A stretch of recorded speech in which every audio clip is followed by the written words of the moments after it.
Hello and welcome back to another Football Commentaries live stream on this cold, late November Wednesday night. We have Ipswich and Millwall battling out for 3 points at Portman Road, where points are needed for both sides, but for very different reasons. Ipswich are flying near the top with the newly promoted side under Kieran McKenna sitting second place, only 3 points off top, where Leicester City currently sit first place. In their previous 8 at home in the Championship, they've only lost once this season, and that came back in August to Leeds in a 4-3 defeat. The other 7 they've played at home, they've won every single one. Millwall are unfortunately near the bottom of the league. The big struggle has been at home for them this season, but away from the Den, Millwall have only lost once away from home, which came back in August as well, that time against Norwich. This is the 57th meeting between these two teams. Will it be the home side to take a step closer to the top of the Championship, or will Millwall become only the second team to take points away from Ipswich at Portman Road this season? Both teams are now coached by very young English coaches, which is great to see. As I mentioned just then, Kieran McKenna representing Ipswich, and also recently appointed Joe Edwards at Millwall. Joe Edwards came into Millwall on the 6th of November. He's only managed 2 games so far. His first one was a 4-0 away win at bottom side Sheffield Wednesday, but then things kind of came back down to earth again the weekend, where they were defeated 3-0 by Coventry City at home, and that kind of highlights they've really struggled at home this season, Millwall, and it's something they seriously do need to work on. Like I say, away from home they haven't been that bad. 3 wins away from home against Middlesbrough, Plymouth and Sheffield Wednesday, 4 draws within that, 8 games away, and only the 1 loss, which is very strong. But 6 of the 7 losses so far this season in the Championship have come at home, and their biggest losses at home have been 3-0 as well to Leeds, Swansea and Coventry. And only 1 win in their last 7. They've drawn 3 and lost 3 in those 7 as well. So away from home, that is when Millwall usually perform. And for Ipswich this season, newly promoted from League One, they've been on it home and away. And their overall record, including the League Cup, has been 21 games, 15 wins, 2 draws so far. And within that as well, they've picked up 4 losses. They did go on a good run in the League Cup as well. They got to the 4th round, where they were beaten by Premier League opposition Fulham. That was back in early November. But they have been absolutely flying. I say second place, not the greatest of form, only 1 win in their last 5, and that came against Swansea. They haven't got any clean sheets in their previous 6 games in all competitions as well, Ipswich. A lot of their games have just been them outscoring their opponents. On average, they are averaging over 2 goals a game, Ipswich, at the minute, which kind of shows you how they're playing. It is very, very heavy on attack, and just looking to outscore their opponents, which can work to a certain extent, and then it gets to a point where if your goals start drying up and you're becoming less tight at the back, it can become dangerous. A dangerous way of playing football, attacking and just hoping you outscore your opponents, but it's working so far. That is the way that Kieran McKenna likes to play. He likes to be very attacking. The former Manchester United coach did win Manager of the Month, Kieran McKenna, back in September. He won 2 Manager of the Month awards in League One last season, back-to-back in March and April of this year. I think it gets to a point with Ipswich now where they get into December. They've already played 17 games in the Championship, and you're that high in the table. You just start to believe what could possibly happen this season. How high could they go? How big could they achieve? Because I'm sure Ipswich fans would have just took staying in the division this time around. But the fact that they are edging, near the top, and they're getting a bit of a gap between the playoff spots, you don't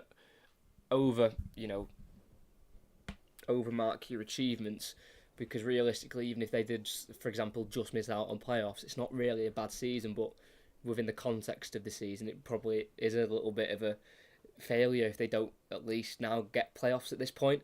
But they've not had many bumps. Again, they're on a slight, I don't know if bump's the right word, because only 1 loss in their last 5 in all competitions. And at home, they do like to score a lot of goals. They have scored 3 or more goals in every single Championship game this season at home, bar one, and that was against Stoke where they won 2-0. But in their other 7 games at home, including their loss to Leeds, they have scored 3 or more at home, which is absolutely ridiculous. That is that's when your attackers are on it. And in fairness, they've been getting goals all around the pitch, really, not just their forward line, but their 2 top goal scorers are Chaplin and Broadhead on 6 each. So their goals are coming from the attackers, but other positions are also chipping in as well, which is what you need when you're at top of any table. You need to be getting goals from all around the pitch. You can't really just be relying on your goals from your forward players. But we're just under 4 minutes to go till kick-off. We'll go through both lineups now, as we'll start with the home side, and they are sticking with Václav Hladký in goal, the Czech Republic goalkeeper. He's been in this season so far due to Christian Walton, their current backup goalkeeper, who was number 1 last season in League One. He picked up a foot injury at the start of the season, so it has been Hladký in goal, and obviously they've been fantastic this season, Ipswich, so no reason to change their goalkeeper as of yet. 33-year-old remains in goal. Back 4, one of their changes is Brandon Williams is out with a knock, so he'll be replaced by right back Harry Clark. 2 central defenders, one of them also being a change, Wolfenden onto the bench. Axel Tuanzebe comes in, who was signed in September after being released from Manchester United in the summer. He'll be partnered alongside Cameron Burgess. And at left back, the top assister in the Championship, he's got 7 so far, and that is Leif Davis, signed last summer for around £1 million from Leeds United. Their 2 holding midfielders, Sam Morsey, the captain in the holding midfield role, alongside Massimo Luongo, who's back from international duty after representing Australia. And a 3 behind the striker on the right is going to be Wes Burns. He's got just the 1 goal so far this season in the Championship. That came in a 3-0 win in October against Hull. On the left is going to be Nathan Broadhead, who's not got any goals in his last 4 that he's played in the Championship. Just behind the striker is going to be number 10, Connor Chaplin, who's got 40 goals in 94 games under Kieran McKenna, Ipswich's head coach. And leading the line up front is going to be number 27, George Hurst, who joined on a permanent in the summer from Leicester City for £1.5 million. He's got the 4 goals in the Championship this season, 2 of them come in his last 5 games in this division. And the bench you can see just below the lineup sheet to the left of the screen. And the starting 11 for Millwall is going to be Bartosz Bielakowski in goal, the 36-year-old Polish international, formerly of Ipswich for 6 years, played 178 times for the home side, and he's in the away team currently, as he's been at the club since January 2020 after an original loan, which became permanent in their 2019-2020 season. A back 4 of Brooke Norton-Cuffy, who got to the Championship playoff final last season after a loan at Coventry at the back end of the season. On the left is going to be Murray Wallace at left back, and the 2 central defenders. That's where one of the changes come. Jake Cooper, 6'6" central defender, drops to the bench, and he'll be replaced by number 4 and captain tonight, Sean Hutchinson. And next to him is going to be number 45, signed from Rotherham in the summer, and that is Wes Harding. It looks like it's going to be a midfield 4. On the right is going to be Ademo Emaku, who was signed January of this year from Shamrock Rovers. He's making just his 3rd start of the season. His other 2 came against Preston and Blackburn, both in October. On the left is going to be Ryan Longman, who's on a loan this season on loan for the whole season from Hull. 2 central midfielders. One is going to be Casper Denor, who was signed from Belgium, OH Leuven in the summer, and he'll be playing alongside George Saville in midfield. And then leading the line together, just in behind the main striker, will be number 10, Zian Fleming, who's got the 4 goals so far this season in the Championship, 1 at home and 3 of them away. And up front, the main man there, number 9, is Tom Bradshaw, not quite firing like he was last season. He got 16 in the Championship last season, Tom Bradshaw, just the 1 so far this season that came against Rotherham back in September. He'll be looking to get back on the score sheet. It'll be a tough ask for Millwall, but can they go to Portman Road and take some points back to the Den? Like I say, only 1 team has taken points away from Ipswich at this ground, and that was Leeds back in August. It'll be difficult. Ipswich like to score. And by the way, just had a bit of a fact check on myself there. Leif Davis for Ipswich, the left back, the number 3, is second highest assister in the league, one behind the top playmaker. So still second though, which is very impressive for Leif Davis. As we'll be getting underway at Portman Road, it'll be Ipswich in their usual blue home kit, Millwall in their orange away kit. As Kieran McKenna will be looking for his team to bounce back. Both teams come into this game off the back of losses. 2-0 away loss for Ipswich against West Brom, where they only managed 6 shots that day. Ipswich 0 over them on target.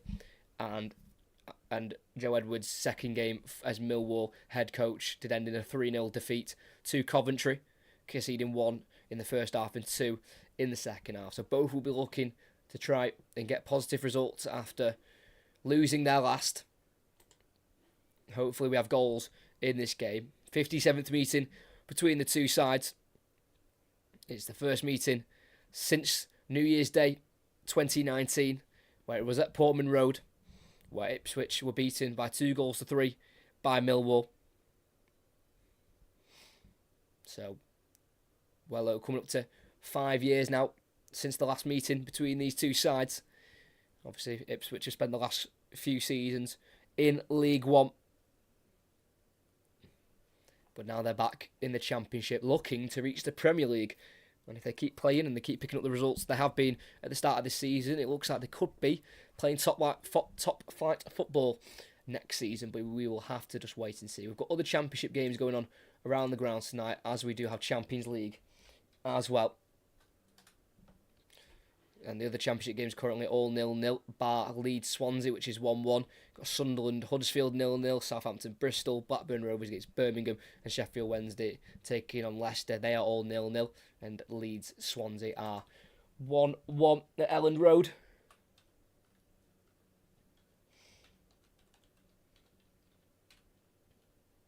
As of course, we also have Champions League, where you might have seen Manchester United picking up a 3-3 draw away at Galatasaray, which puts them in the balance for qualifying for the knockout stages. And Sevilla were beaten 3-2 at home by PSV. In the process, Sevilla picked up 2 red cards, as well as PSV nicked it in the 92nd minute. Sevilla was 2-0 up as well, and PSV have turned it around to win that 3-2. And if Lens fail to beat Arsenal, that puts Lens in the driving seat. Puts PSV in the driving seat to qualify. As we are about to get underway at Portman Road, which had a minutes of applause for Terry Venables, who sadly passed away over the weekend.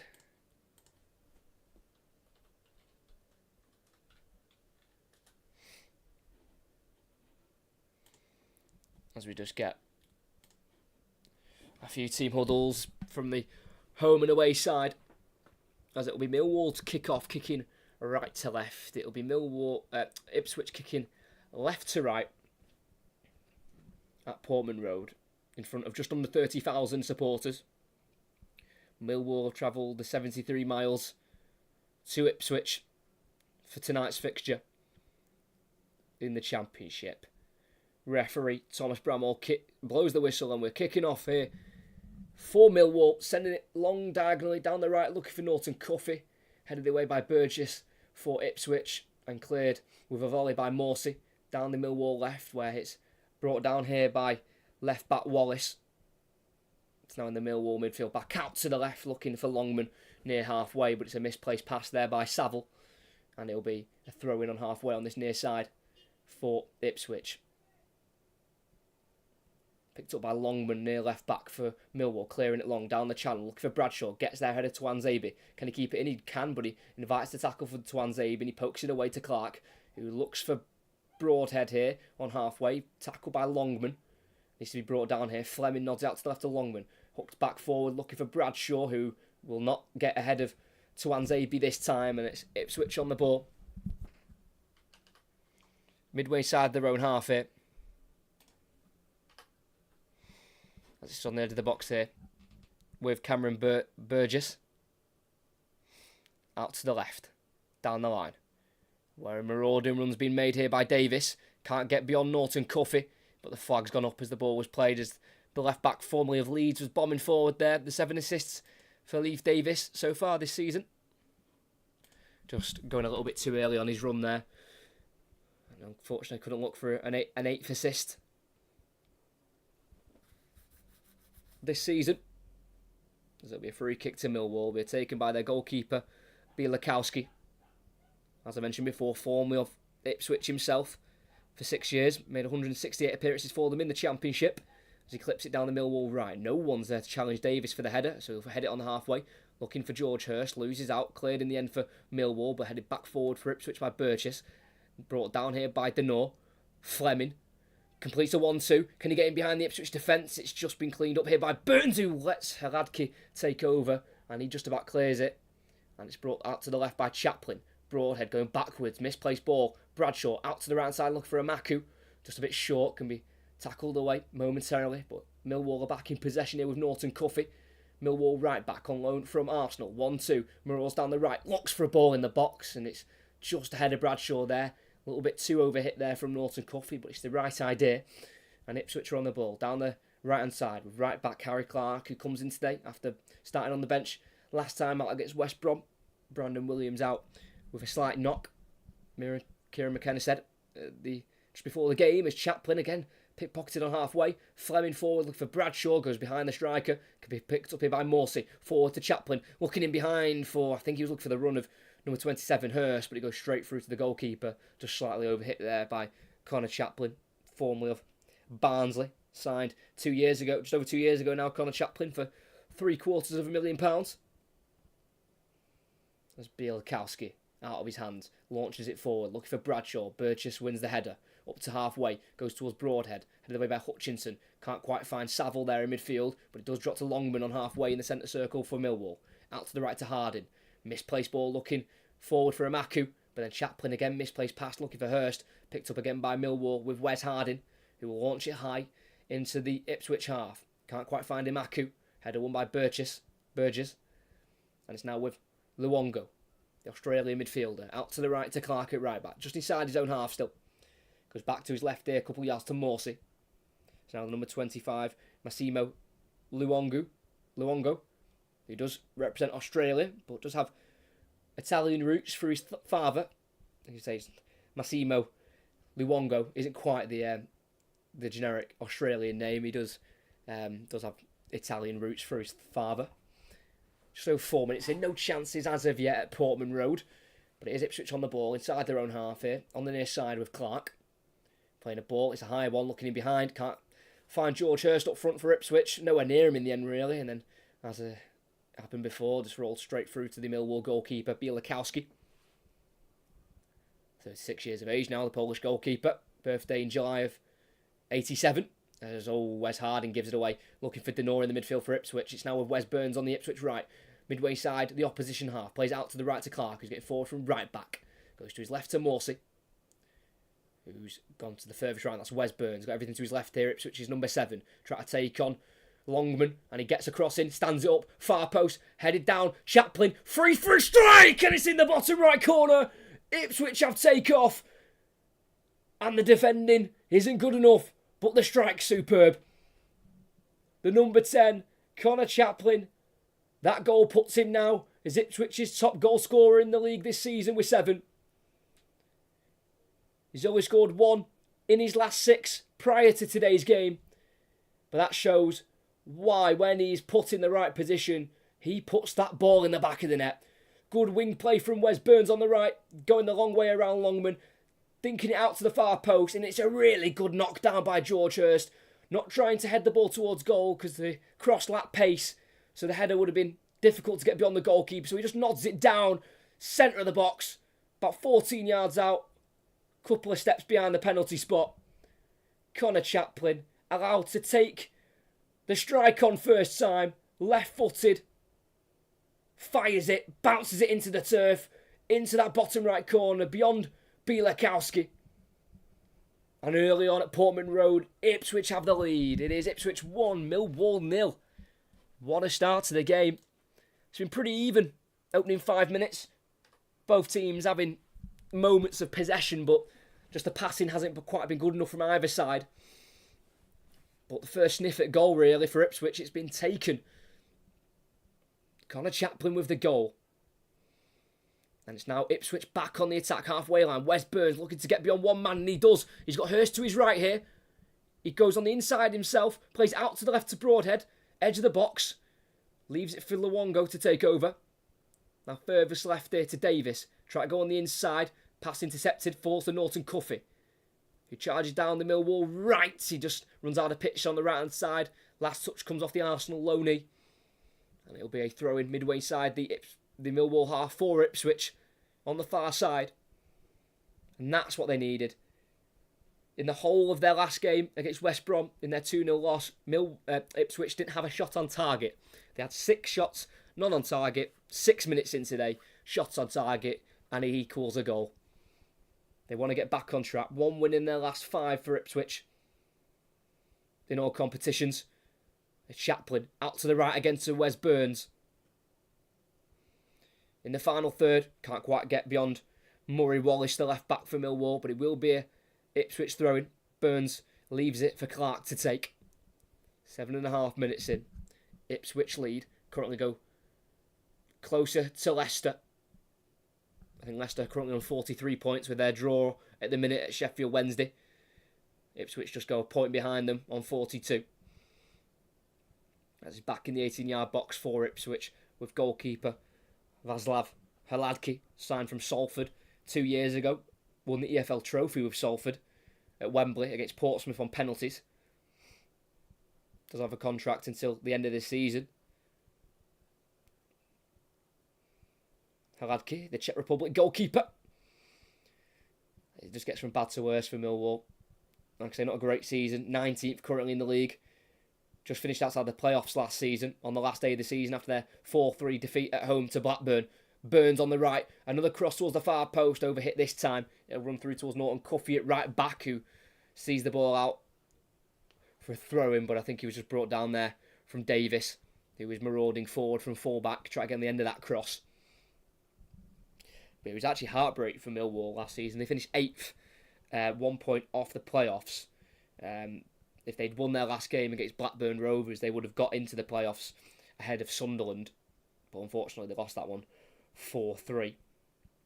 But away from home, they haven't been that bad, Millwall, this season. 8 games and just the 1 loss back in August against Norwich. It's just home where they've been really let down. That's where 6 of their 7 losses have been so far this season.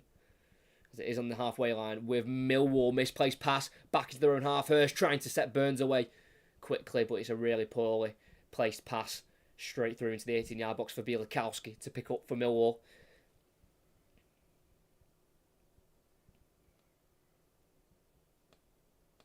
Bielikowski hands ball in his hands at the minute. The Polish goalkeeper volleys it forward beyond the halfway line. Headed back forward by Luongo. Cleared by Hutchinson for Millwall. Bradshaw will chase it. Can't quite get there. A bit of head tennis going on at the minute in the midfield. Norton Cuffy heads it inside. Brought down by Morsey. Lays it off to Broadhead. He looks for a switch out to the right hand side. Headed down by Longman. It goes to Hutchinson. He then clears through Bielikowski in the 18-yard box. Over the top of Tuanzebe. Bradshaw will chase. Hladky will get there, the goalkeeper first. And volleys it away. Headed back forward by Harding. Chested down by Luongo. 1-2 with Broadhead. Into the Millwall half. Hurst out to the right looking for Chaplin. Met by a side tackle there from the Millwall defender. But it's only gone as far as an Ipswich man on halfway. And they fed it out to the right to Burns, who wants to go away around Longman. Just shoulder barge there to the side. And it's a throw-in for the away side. He is looking on it today. Number 7, Wes Burns. Only making his 35th appearance in the Championship. Wes Burns, Welsh international. 3 times he's played for his country this year.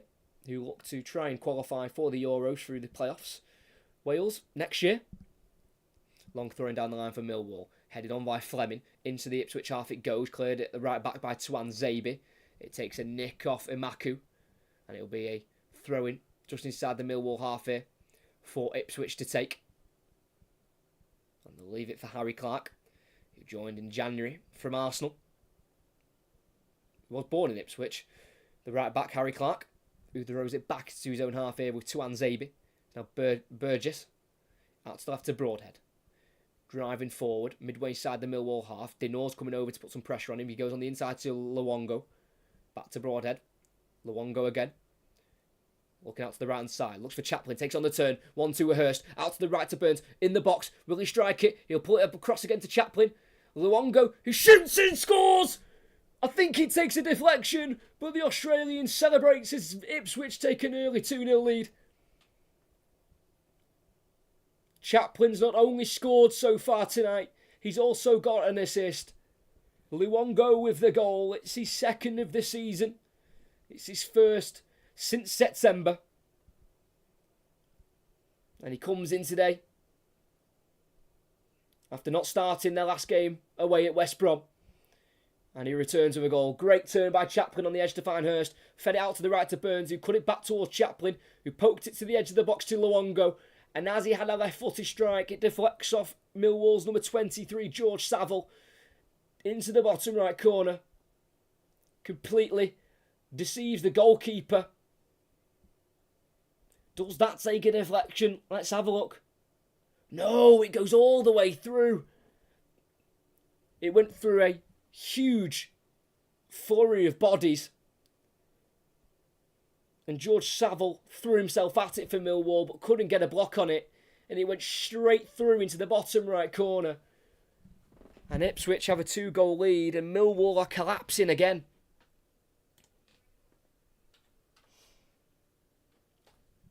As you first saw it, it just looked like it took a big deflection, because you just see George Saville throw himself at it. But the left-footed strike from Luongo just flies straight into the bottom right corner. The goalkeeper flat-footed. That's also why I thought it took a deflection, because Bielikowski in the Millwall goal just didn't move a muscle. But through it went into the bottom right corner, and Ipswich are back on track. And it's Millwall on the ball with Wallace. Poor ball, gives it away, deflects forward to Chaplin, plays it through and in behind on the right for Burns, who will get there at Hutchinson. Pulls it across. Hurst with the first-time strike on the penalty spot.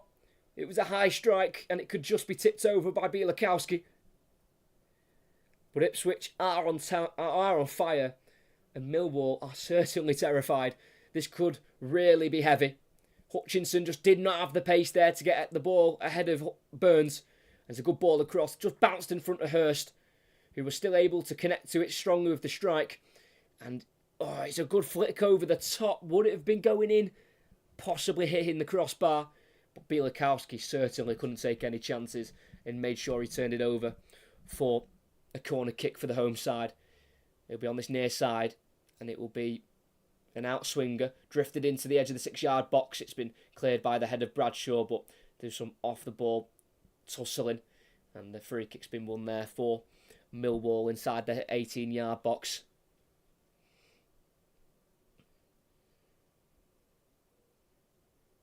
And the former Ipswich goalkeeper, conceding to his old stomping ground, Bielikowski. A lot of work to do for Millwall new head coach Joe Edwards, who himself as a player came through the Chelsea academy before being released at the age of 16. Now has been involved in the England setup, but more impressively was once Thomas Tuchel's assistant at Chelsea, and also was assistant of Frank Lampard as well during his managing days. But they yet to have a shot so far tonight, Millwall. Ipswich have had 3. 2 of them they've bulged the back of the net, and Ipswich have it on the edge of the 18-yard box with Axel Tuanzebe. Just over 15 minutes in. It's funny football, how it works. I mentioned it before, but don't think it's any harm to mention it again. In their last game, where they were beaten 2-0 by West Brom, Ipswich, no shots on target. And now they've had 2 goals already in 15 minutes. There's a misplaced ball out to the left by Burgess. Goes out for a throw-in. Midway side, the Millwall half, as the throw-in's gone back to right centre-half Harding. So I've got many options ahead of him. Goes to Norton Cuffy at right back in the defensive third here. Goes on the inside to Saville. Back to Norton Cuffy, just a bit behind him, so plays it backwards to Harding. Clears it down the right-hand side and finds Amaku.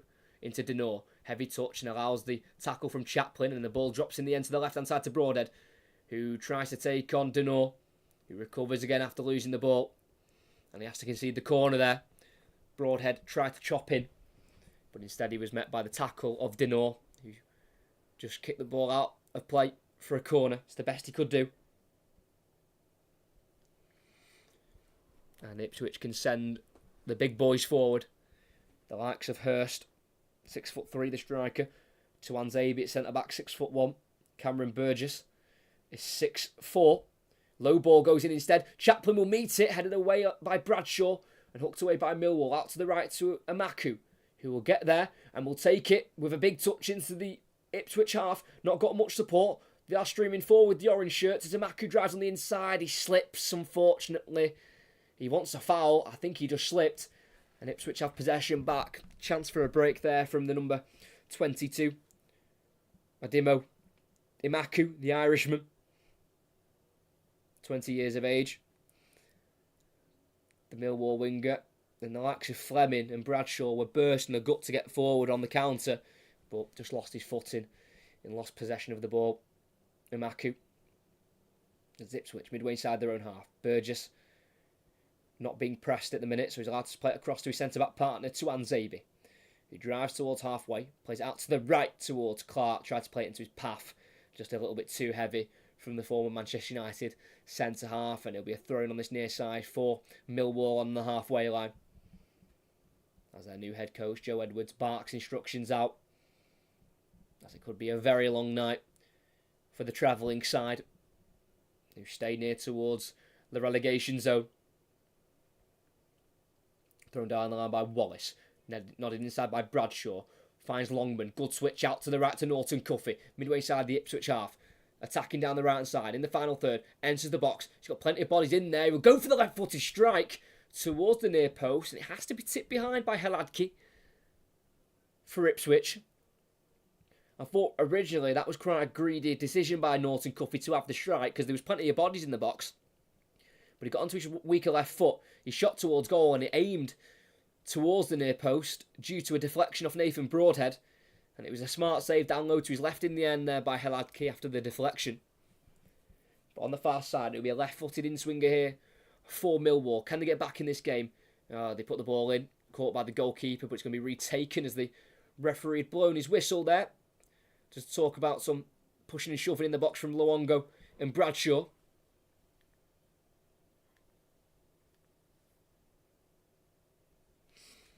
So we're going to get a retake of the corner kick. Millwall could really do with a goal. They yet to have a shot here. In it goes, in swinger, header won by Clark for Ipswich, and it'll fall to Morsey, the captain, who will drive out of the 18-yard box. Counter-attack could be on. Morsey still dribbling forward, allows Connor Chaplin to take over on halfway. He puts a ball across the half of Millwall, but it's picked up by the away side, which has been given away in the centre circle by Fleming. And it's out to the left now for Davis. And Broadhead goes back on halfway now. And that's with Luongo, the goal scorer of the second for Ipswich, who finished second last season behind Plymouth. 98 points they achieved. 3 behind the eventual title winners, Plymouth. Luongo looking to the edge of the box towards Hurst in behind, but it's cut out by Harding. Drops the right back Norton Cuffy. Goes down the line looking for Bradshaw. Can't quite get there ahead of Burgess. And it's back in possession of Millwall with their right back, Harry Clark, making his 10th start in the Championship tonight. Goes to his left to Tuanzebe. He receives the ball back just before the halfway line here, Clark. He's out to the right here to Chaplin. Ball round the corner. First time left footed, looking inbound for Burns, who chases it down. But Bielakowski comes out and collects and rolls it out to the edge of the 18-yard box. The right centre half, Wes Harding, has played one full 46 Championship game season. That came a couple of seasons ago against Rotherham, the team he joined from in the summer. As Millwall have won themselves a throw-in on the far side, midway side, their own half. Kind of shows where Ipswich are at in terms of conceding goals. They have the same amount of clean sheets as Millwall. They've both got 6. and they've both got 2 at home and 4 away, which is quite interesting. Ipswich have conceded a lot of goals, 23 altogether, was more than Millwall before tonight. Obviously, Millwall now conceded 24, Ipswich 23, but they are conceding a lot, Ipswich, but they're just scoring so many. On 36 this season in the Championship, they average over 2 a game in all competitions. So they've just got it in their own half, just settled on the ball here with Burgess. Midway side his own half, the left centre half. Goes across to his right here to Axel Tuanzebe, who you may remember played that game at PSG away from home in October of 2020, where he pocketed Mbappe. Had such a good performance that night, Tuanzebe. And I'm glad he's found a home at Ipswich to get his football back on the road. Struggled with a few injuries last season, had a failed loan at Stoke City from January to the end of the season. Only played 4 times in the Championship for them. They have lost it here, Ipswich, halfway. George Saville for Millwall. Great ball out to the left there to Fleming, who's just drifted out to this left channel. Plays it through in the box here for Longman, who goes for the strike towards the near post. And it's caught by Haladki.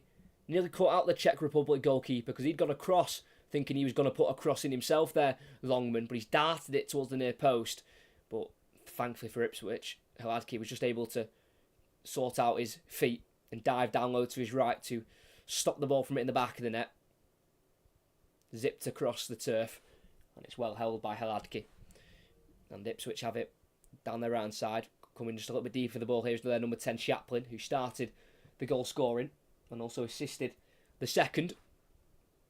Midway side zone half here is Tuanzebe for Ipswich. Goes out to his right here to Harry Clark, back inside here to Morsey, who keeps the ball moving away from Dinor of Millwall. And it's now with Tuanzebe again. He's got options left and right. Goes forward just slightly to his left to Luongo. Ball over the top, down the right, looking for Burns. Cut out by the head of Longman and cleared by Hutchinson into the Ipswich half. It's a header back forward by Clark. Brought down here by Saville for Millwall in the midfield. And back he goes here to Longman, who goes across and out to the right here to Harding, who controls the ball well.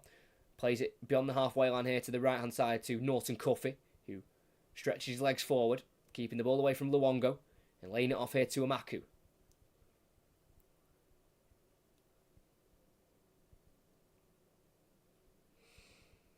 And back they go into their 18-yard box here with Bielakowski. Left-footed clearance down the left channel. Tried to be helped on by Longman, but it's headed away by Clark. Chested down by Dinor. Out to Hutchinson. Millwall's left centre half, and he's been forced to go backwards again. Into his own half to Bielakowski. Ball out to the right to Harding. It's a bit behind him, and he can't control it.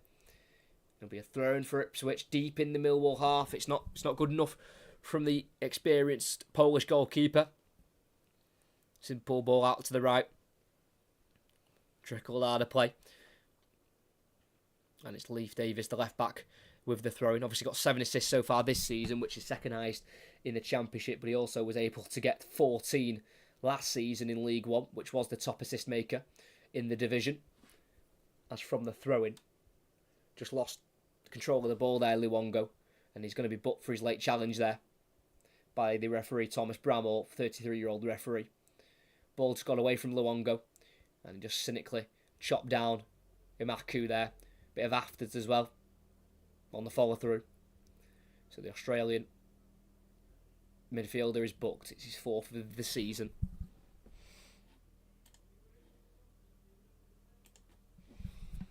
Just about to hit the 25th minute. Ipswich are 2 goals to the good here at home against Millwall. First goal came in the 5th minute through Connor Chaplin. Fantastic left-footed finish in the bottom right corner. And Luongo did the same, but from the edge of the box. Left-footed, bottom right corner. 12 minutes in. And Ipswich have now gone 13 minutes without scoring in this game. But they won't be worried. And Ipswich have scored 3 or more goals in every single home Championship game this season, bar one. And the other one was a Stoke 2-0 win. So they have scored 2 or more in every home game so far this season in the league, which is quite the stat. And it's very impressive. Shows how good they have been at goal scoring so far this season. The home side, who after tonight are going to welcome Coventry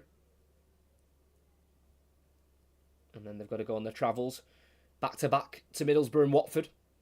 So some difficult fixtures coming up for Ipswich, but nothing they can't handle as Chaplin out to the right to Burns, edge of the box, enters it, strikes it, off the woodwork at the near post. Bielakowski was beaten, and Wes Burns, who's had a fantastic start to the night on that right-hand side, nearly bags his second goal of the season in the Championship. Just took a little touch out to the right to open up the space for a strike. As Hutchinson went to block, the ball had gone past him in a flash, and so did the keeper as well. But thankfully for Millwall, it struck the post. But Chaplin's really making it all work in that attacking midfield role for Ipswich, the number 10. As Millwall clear up towards halfway, headed on by Fleming. Now to Bradshaw, the striker. Can't get away from the two Ipswich players of Morsey and Clark. And he wins a free kick 10 yards inside the Ipswich half on this near side.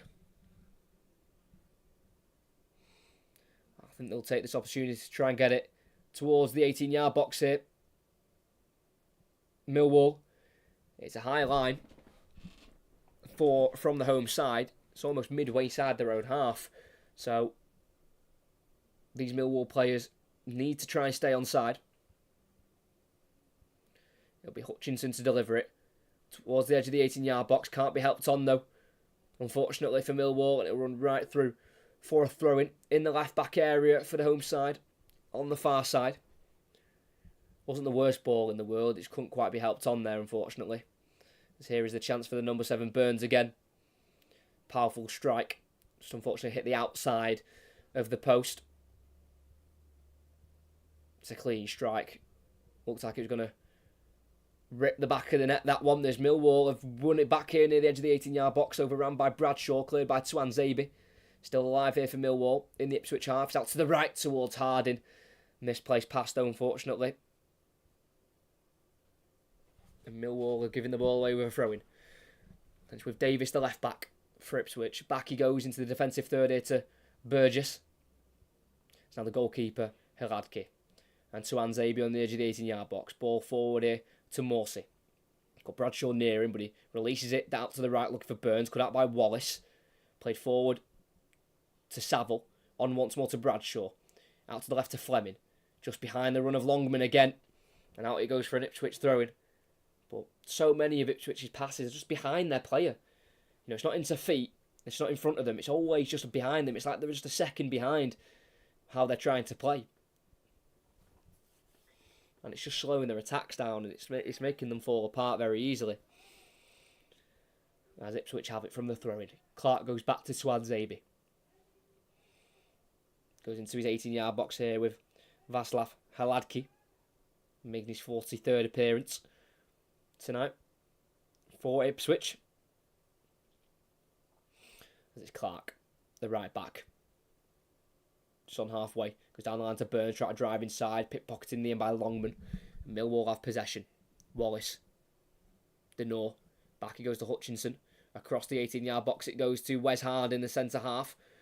Out to the right to Norton Cuffy. Heavy touch but keeps away from Broadhead.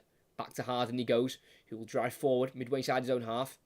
Getting away from Broadhead again with a nice little turn and goes inside to Norton Cuffy, who gets away from Chaplin and plays the ball through. I think the flag would have stayed down, but unfortunately Fleming couldn't get there ahead of Hladky, and the Ipswich goalkeeper just boots it away straight through to the opposite goalkeeper. But he had to clear it and he had to get there first, because I think Fleming was onside, as it was a really tidy ball from Norton Cuffy, splitting through the Ipswich defence. Wallace for Millwall left back, dinking it down the line. Flicked on by Fleming, straight into the feet of Burgess. It goes forward on halfway to Luongo, who keeps the ball moving away from the press of Saville. And Ipswich again have the possession. As with Axel Tuanzebe, who does have 28 Premier League appearances, 19 of them for Manchester United. Was promoted at Aston Villa from the Championship in 2019 in a loan spell.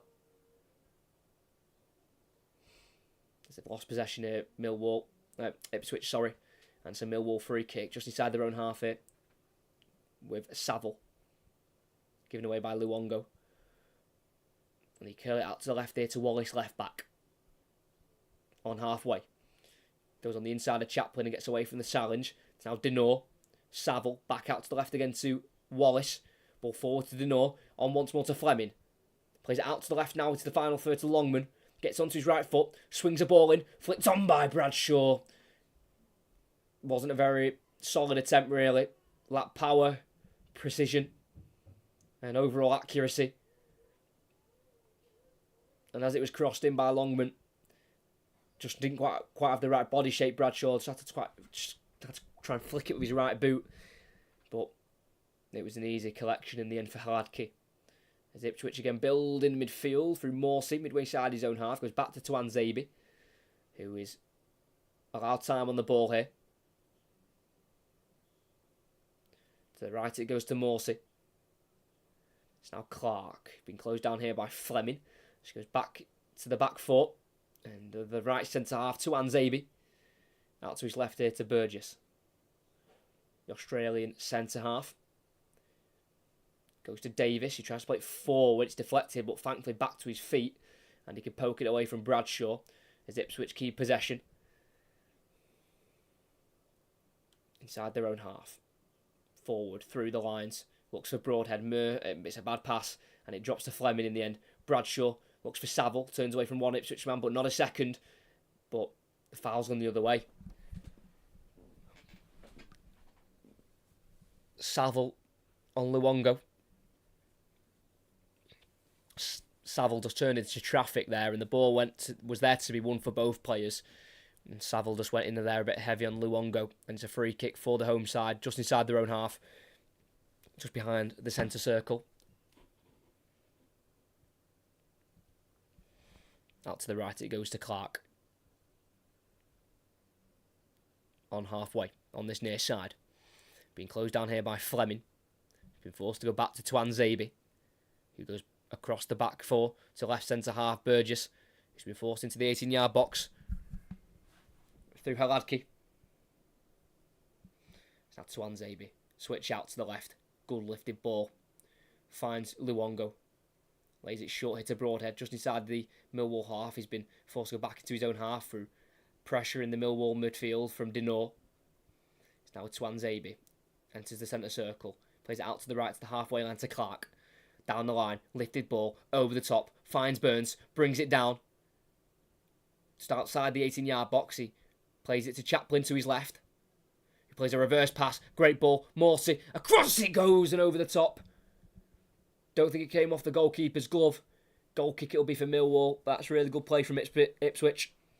Great ball over the top to find Burns, who's been chased down by Longman, kept it away from the defending winger for Millwall, and played it back to Chaplin.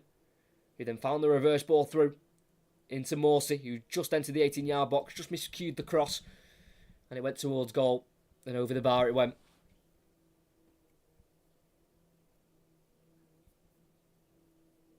And with 10 minutes to go till half-time, Ipswich are 2-0 up.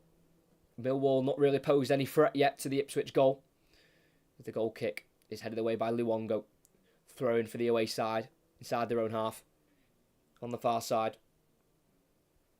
With right back number 17, Brooke Norton-Cuffy, 19 years of age, current England under-21 international. Throws it into Amaku. Gets the return Norton-Cuffy, but he's tackled by Chaplin, who then goes down under the challenge of Norton-Cuffy. Free kick for Ipswich on their left-hand side. Given away by the Arsenal loanee. And Chaplin will take. Back he goes to the centre circle to Tuanzebe. Quickly out to the right to Clark. Takes it forward. Dribbles forward towards the final third, goes back in the end here to Burns. He tries to go on the inside, pass intercepted and ball played to Bradshaw. Back out to the left it goes here for Millwall to try and build something. Fleming on the far left hand side. Back he's forced to go. It's now Wallace the left back, who goes inside. Nice little ball towards halfway. When Millwall are forced to go back again, but it's been played out of play by Saville. And it will be a free kick there. Again, running into a bit of traffic there, Saville. But he was just pushed down there by Morsey. Rightly given free kick. 2 hands in the back there. On this near side by the Ipswich captain.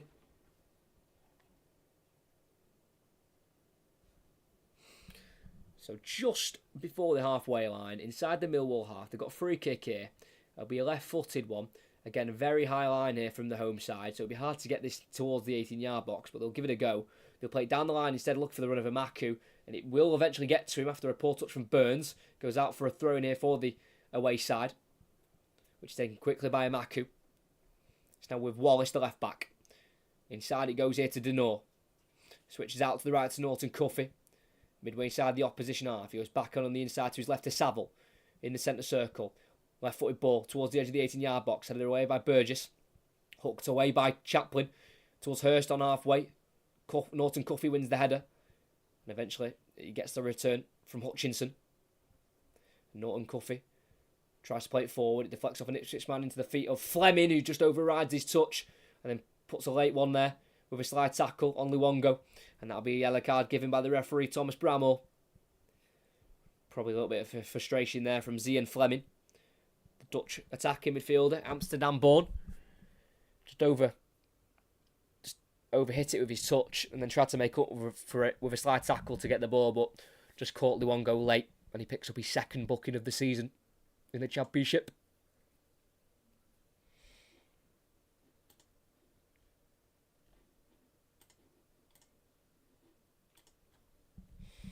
Ipswich have the ball, midway inside their own half here. Burgess, ball forward, past halfway. Heavy touch though, one back by Millwall. Fleming, down the channel, down the left channel. Bradshaw will give chase on the edge of the 18-yard box. Twanzebe will get there first. Plays it forward to Clark at right back, who's looking towards his own goal here, and he plays it to Haladki, the goalkeeper, who just about keeps it in on the byline. Back out to the right back, Clark, towards the corner flag here.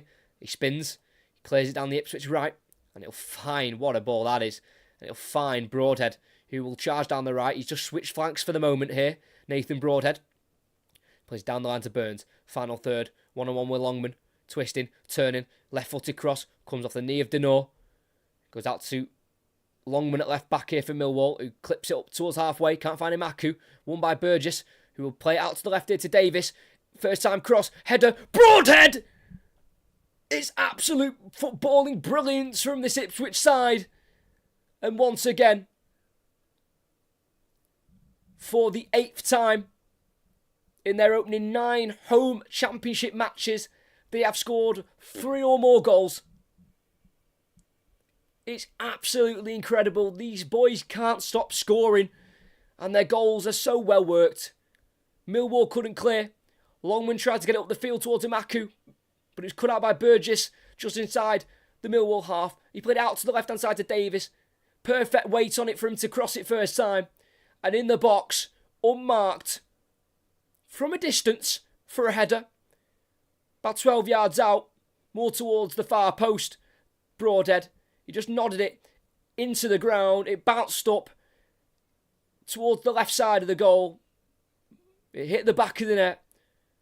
And that's the Welshman's 7th goal of the season in the Championship. He's now back being joint top scorer in the league for Ipswich alongside Chaplin. And with 6 minutes to go before the break, it's Ipswich 3, Millwall 0.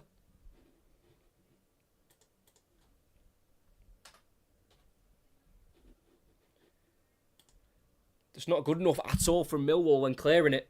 It was a loose ball right down the centre of the field as well, which was picked up by Burgess looking for a Maku. And then it was a great bombing run forward by Davis, who picks his 8th assist of the season. He got 14 in the last campaign at League One level. And now the former Leeds man's got 8 in the Championship already this season. Joint top assister now in the league. And Ipswich, it's just free-flowing. It's so good to watch. And currently, the Leicester result at half-time is 1-0 to Leicester. So the gap stays at 3 points between first place Leicester and second place Ipswich. A win for Millwall tonight would have put them up to 15th, which is a bit of progress. But obviously, I think the 3 points is probably out the window now. As Ipswich come again. Broadhead through down the left to Hurst, who will let it run through to Davis towards the corner flag. He keeps it in. 1-on-1 with Norton Cuffy. Goes backwards here to Luongo. He lets the ball run across his body and he goes inside to his right to Morsey. Lifted through to Broadhead. Furthest left is Davis. Everything to his right now, the left back. And he goes inside to Morsey again. 25 yards from goal. Low ball to the edge to Hurst. who works a shot, which has been blocked. Kept alive, though, here for Ipswich through Luongo. Now Davis on the left again. Lifts it towards the edge of the 18-yard box. Can't be won by Broadhead. Headed away by Harding. Back forward for Ipswich. Not dealt with well by Norton Cuffy. And it'll be a throw-in for Ipswich. Midway side the opposition half. Quickly thrown into Luongo. Who gets back to Davis. Now on halfway with Burgess, who obviously started the attack for that third goal really well. Cameron Burgess, formerly of Fulham. Born in Aberdeen, but moved to Australia at the age of 11. Hence why he represents that country at international level. As Burns and Chaplin try and link up for 1-2, but the pass to Burns down the right. It's just gone behind him. Throwing for the away side. Midway side, their own half here on this near side.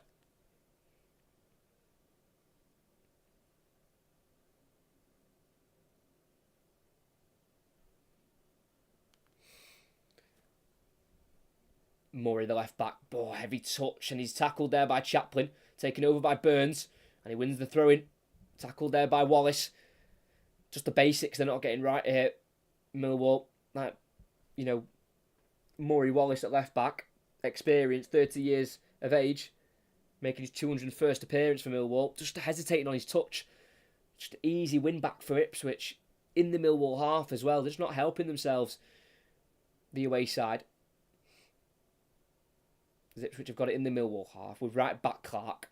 Ball forward. Tried to get it through and in behind for Burns. Well cut out there by Longman, who drives forward and plays it forward to Bradshaw, who's been tackled there by Luongo in the centre circle.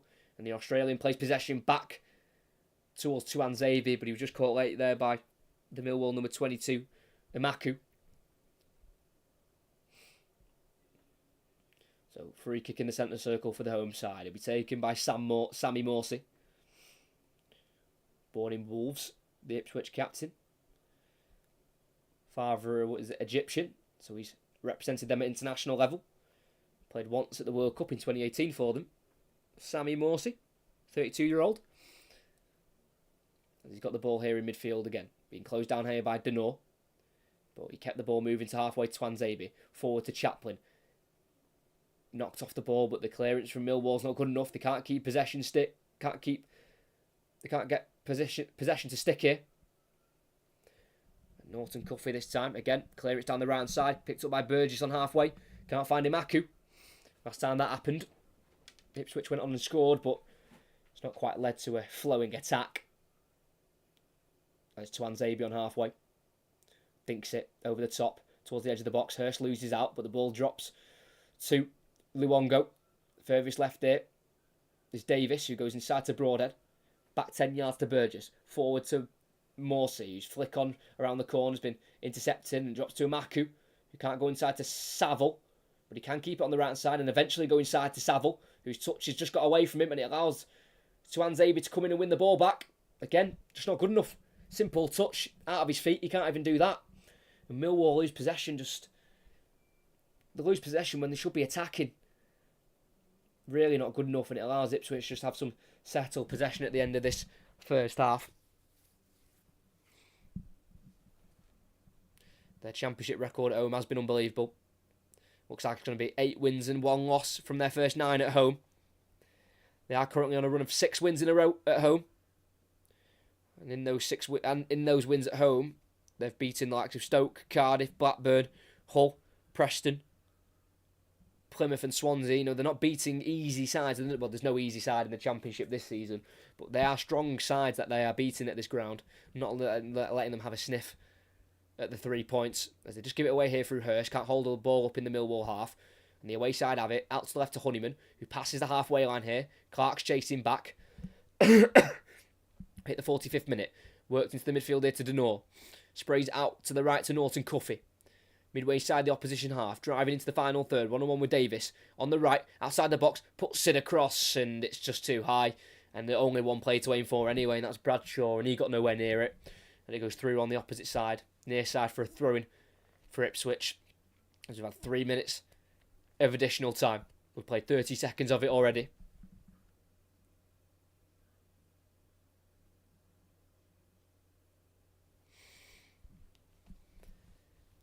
Does look like the 3 points are already wrapped up for the home side, but the way they play, they'll want to score more. Clark long throw into Hurst. Just touches out to the right to Burns, who's been tackled there by Longman, and the last touch comes off the Ipswich man, thrown for the away side. Inside the opposition half here. Wallace gets the return. Goes back into his own half here with Hutchinson. Back he goes to the edge of the 18-yard box to Bielakowski. Clip ball out to the right. Norton Cuffy has to chase it. He keeps it in, but that means Ipswich win it back. Hurst flicks it behind him to Chaplin, who takes it on early, but Hurst was offside as the ball was played towards him there. Flag up on this near side.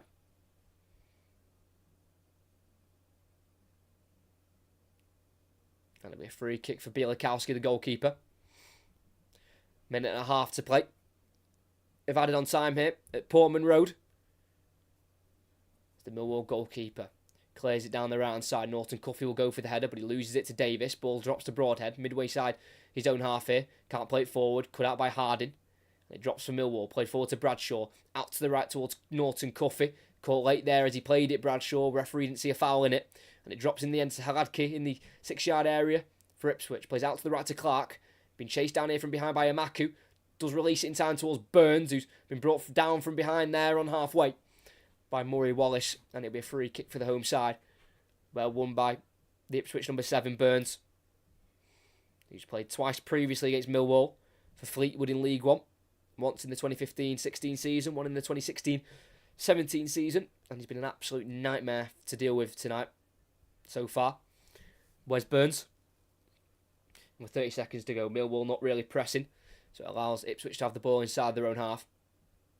Out to the right to Clark on halfway. Inside to Morsey.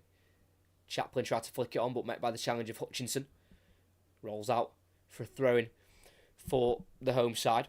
This will be their 13th win of the season from their opening 18 games. Just the 2 losses so far. One at home to Leeds, and then their away defeat at the weekend to West Brom. Chaplin receives the throw-in, goes back to the 18-yard box here to Haladki.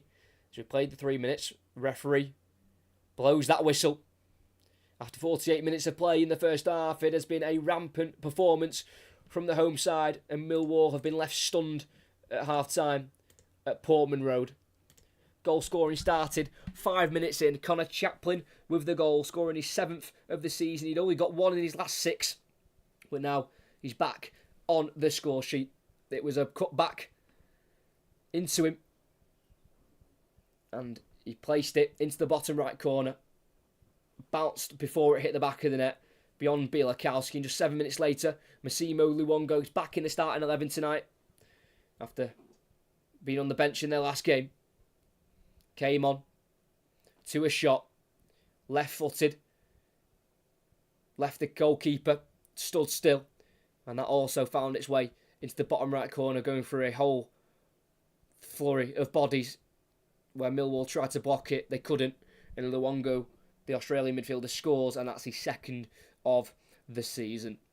And to make it worse, Millwall just couldn't deal with the constant Ipswich possession, tiring them out, finding the spaces, and the 3rd goal came 6 minutes before the break. Nathan Broadhead scoring his 7th of the season as well. It was a well-worked goal. Possession was lost in their own half by Millwall. It was cut out, a ball forward towards Imaku by Burgess. He played it out quickly to the left to Davis, the left back, who was already high, already forward, wanting to get an assist again, and he got his assist. It's his 8th of the season, his joint top assister now in the league, and his cross was pinpoint towards the far post, where Nathan Broadhead headed it back across goal into the bottom left corner again, bounced it into the ground, zipped off the turf, into the left corner, back of the net. No chance of Bielakowski in the Millwall goal, and at half-time, it is Ipswich 3, Millwall 0. Great first half from Ipswich. Just keep the possession, and when they see a time to attack, they go for it.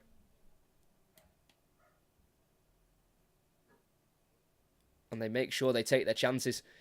You know, Ipswich have had 4 shots on target. 3 of them have gone in the back of the net. They are very clinical. You know, they don't.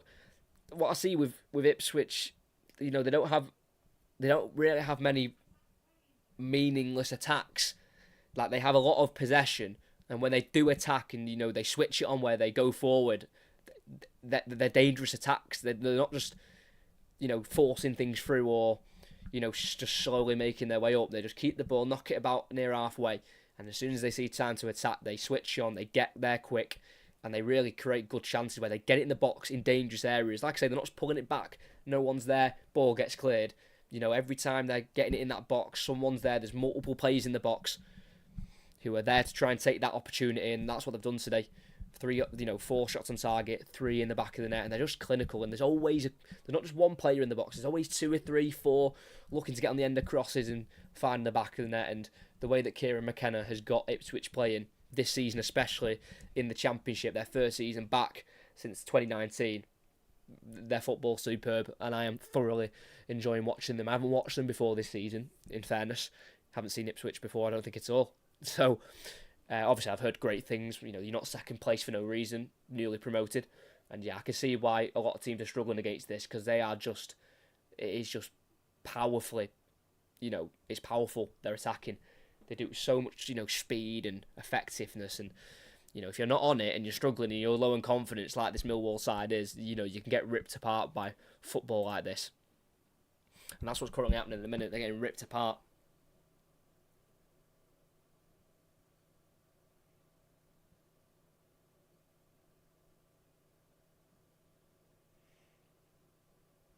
We will just go round the grounds and see what the other results are saying in the Championship. So, in the Championship, they are all in the second half. Sunderland won, Huddersfield won. Huddersfield did take the lead, but a Luke 9 goal for Sunderland got them back level just before half-time. Southampton 1-0 up at home to Bristol City. Kyle Walker-Peters with the goal just after half-time. 1-0 to Blackburn against Wayne Rooney's Birmingham. Sammy Schmodic is having a season of his life in the Championship. He's got them 1-0 up just after half-time as well. Leeds have taken a 2-1 lead against Swansea. The Swans, is that even their nickname? Swansea took a 1-0 lead through Jamie Patterson 1 minute in. Then that was levelled up in the 4th minute by Joel Perreault. And then just before half-time, Jorginho Rutter, 3 minutes into additional time, scored to put Leeds ahead. And the other game, bar tonight, bar the one we're covering, is Sheffield Wednesday against against Leicester at the top. And it is Leicester ahead away at Sheffield Wednesday. Abdul Fatawu with the goal 23 minutes in. And it does put Leicester 3 clear of Ipswich. The gap stays at 3. All the top 4 teams are currently winning. Leeds in 3rd with 35 points. Southampton in 4th with 34 points. And Ipswich on 42 with Leicester on 45.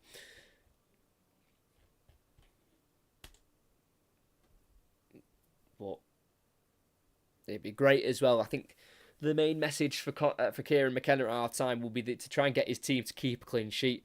They haven't kept a clean sheet in their last 6 games in all competitions, Ipswich, and they've only got 6 for the season.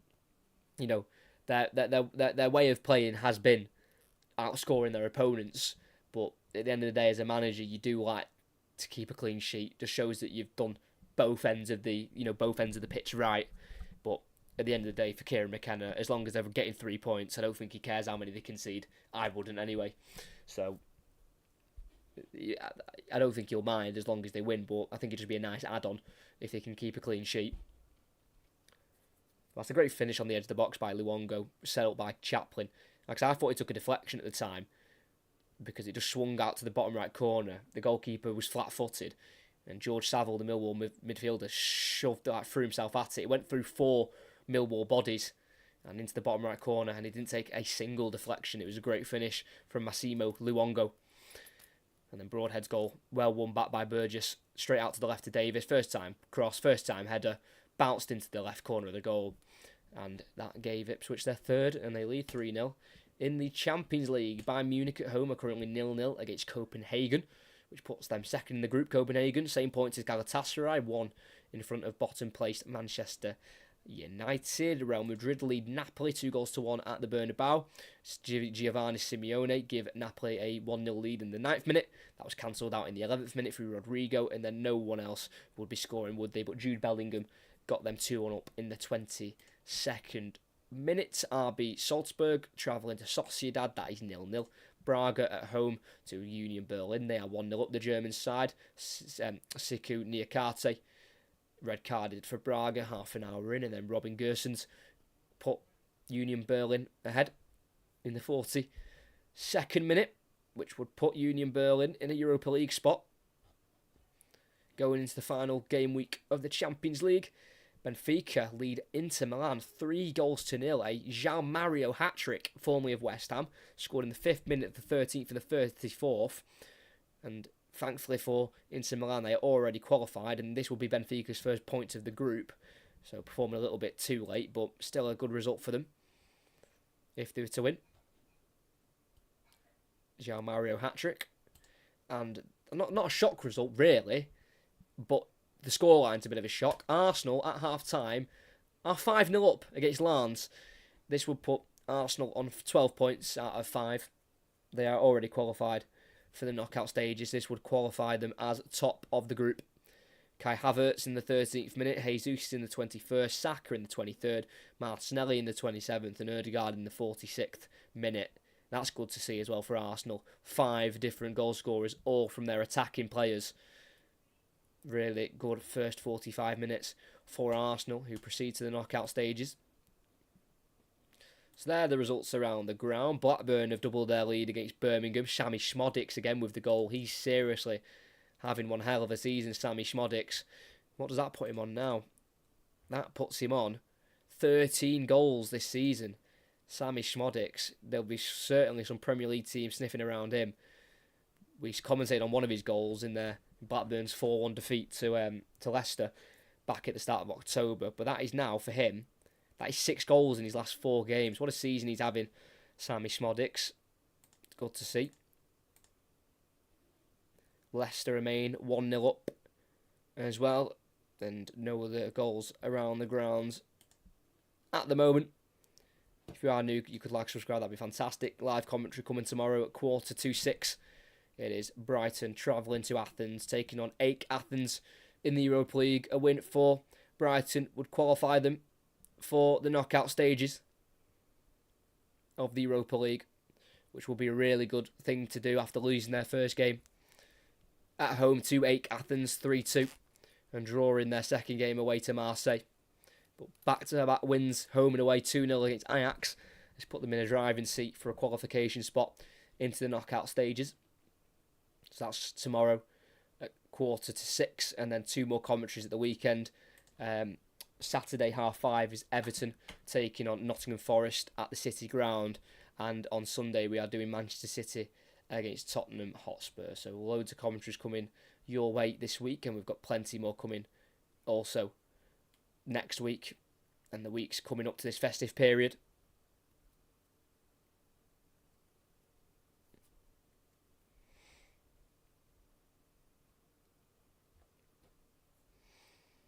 But the second half will be getting underway in a couple of minutes' time.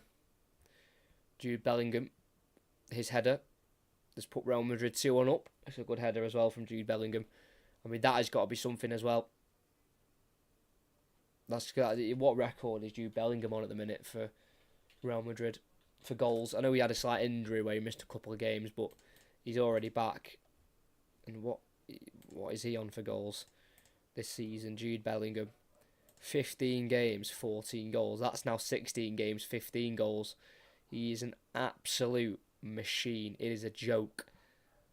Jude Bellingham is just ridiculous. I mean, you know, you've got to give the props to Carlo Ancelotti. Sorry. Dropping my phone. You've got to give your props to Ancelotti, though, who's playing him in that more attacking role. Wasn't played that high up for Dortmund. He was played more of a box-to-box for Dortmund, doing a bit of both. Sorry, attacking and defending. But Ancelotti has just put him in that number 10 behind the 2 forwards of Vinicius Junior and Rodrigo, and to say it's working is an understatement. Obviously, we're seeing that for England now as well. Southgate's playing him further up as well, and it's obviously working, you know, very well, because he's having one of the best seasons around, Jude Bellingham.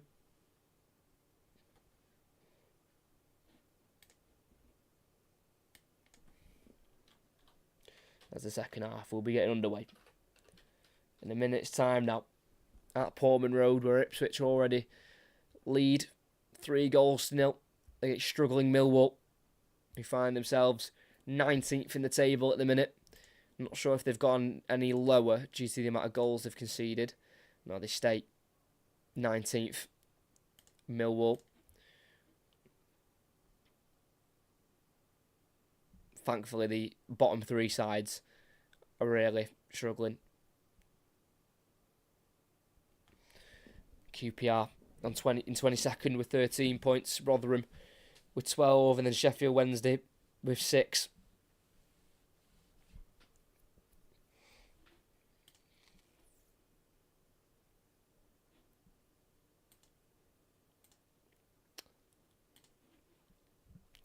Still no other goals around the grounds. Leicester still 1 goal to the good against Sheffield Wednesday away. Obviously a game you'd expect them to win. But Leicester's upcoming fixtures, they've got West Brom away on Saturday. That's a difficult one. That really is a difficult game. West Brom are doing really well at the minute under Carlos Corberán, but then they've got Plymouth at home, Millwall at home, Birmingham away, Rotherham at home. They've got a nice little run of fixtures until Boxing Day, where they travel to Portman Road. Ipswich, Leicester, 26th of December, 7:45 kick-off. That is going to be one hell of a fixture. Top two sides coming together and battling out for that top spot. We'll have to see where each of the teams lay and stand at that point. Here is the Fatawu goal. Back post cross, allowed to touch it. And then he finishes it 6 yards out. Abdul Fatawu on loan from Sporting Lisbon. And Leeds goal against Swansea. Really well taken by Jorginho Ruta. The Leeds number 24.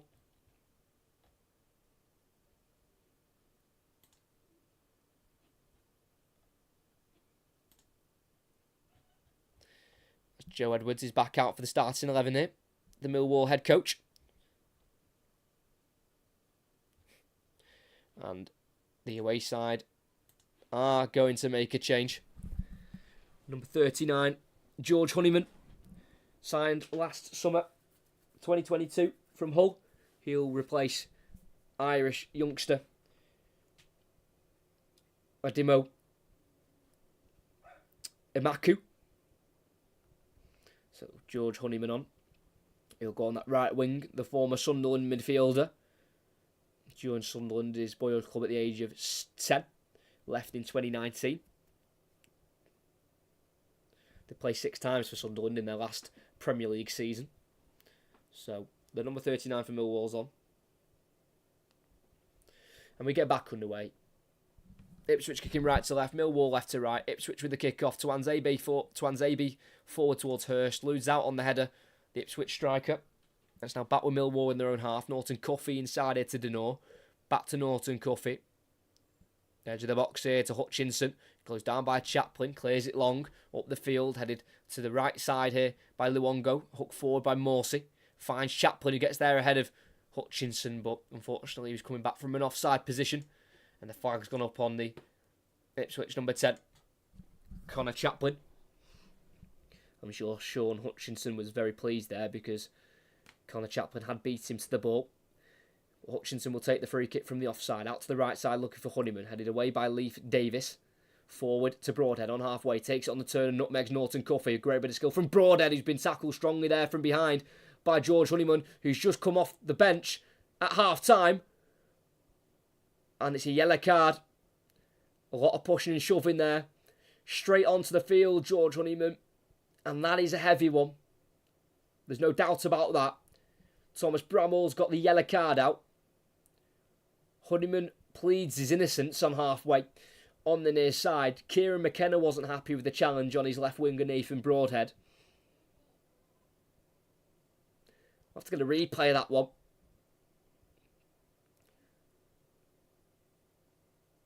Nutmeg Norton Cuffy was going out to the left side. It was just more of the action of the slide tackle. It was a little bit of a scissor tackle by Honeyman. Does he get the ball at all? No, I don't think he even gets the ball. It's quite aggressive. It is probably just a yellow card, really. I wouldn't say red. First booking of the season for Honeyman. Yeah, it's just, it's a scissor motion. Didn't really get the ball. And Davis is left one late there on Honeyman as they win the ball back. Hurst from afar shoots over the crossbar. 22 yards out. Hurst lets fly. And it was dipping, just not quite enough there. He received it from Luongo. Let fly. Bielakowski was panicking. That's for sure. He jumped as high as he could, Bielakowski. He didn't get a touch to it. But thankfully, as he turned, he saw the ball flying over the crossbar as his goal kick goes into the Ipswich half. Flicked on here towards Bradshaw. Drops in the end to Saville on halfway. Clearance down the line is deflected off Morsey for a throw-in for Millwall on halfway. It'll be taken here by Murray Wallace. Glasgow-born fullback. Throws it into Saville. Back to Wallace. Down the left-hand side it goes. Bradshaw gives chase. It won't drop to the striker. It's volleyed away by Tuanzebe. Headed back forward though by Hutchinson. Chested down by Bradshaw. Brought down by Longman, who keeps it away momentarily from Clark, who's met with a strong challenge there. Longman. And wins the throw-in. No complaints from the winger. Gets on with it. Throw-in for Millwall on the far side in the final third. Throw-in taken. Ball inside to Bradshaw. Keeps it away from the attack from the defenders of Ipswich. Wallace at left back. Down the line it goes here. Chance to get a crossing. Deflects off Clark into the hands of Hladky in the 6-yard area for Ipswich, and the attack dies down in the end, unfortunately, for the away side. As the ball then rolled forward into Burgess on the edge of the 18-yard box. Back into his goalkeeper here, Hladky. Not being closed down here by Fleming or Bradshaw.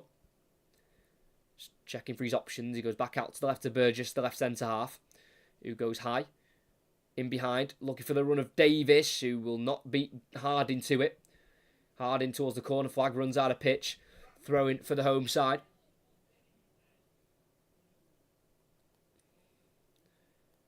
Decent searching ball there. And Harding, who was forced towards his own corner flag, could only clear for a throw-in.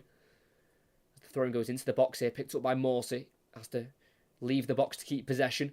Davis at left back, getting forward. Back inside to Morsey. Tries to enter the 18-yard box. Tackled by Norton Cuffy. Clearance only as far as Luongo, who strikes towards goal, but it deflects into the hands of Bielakowski.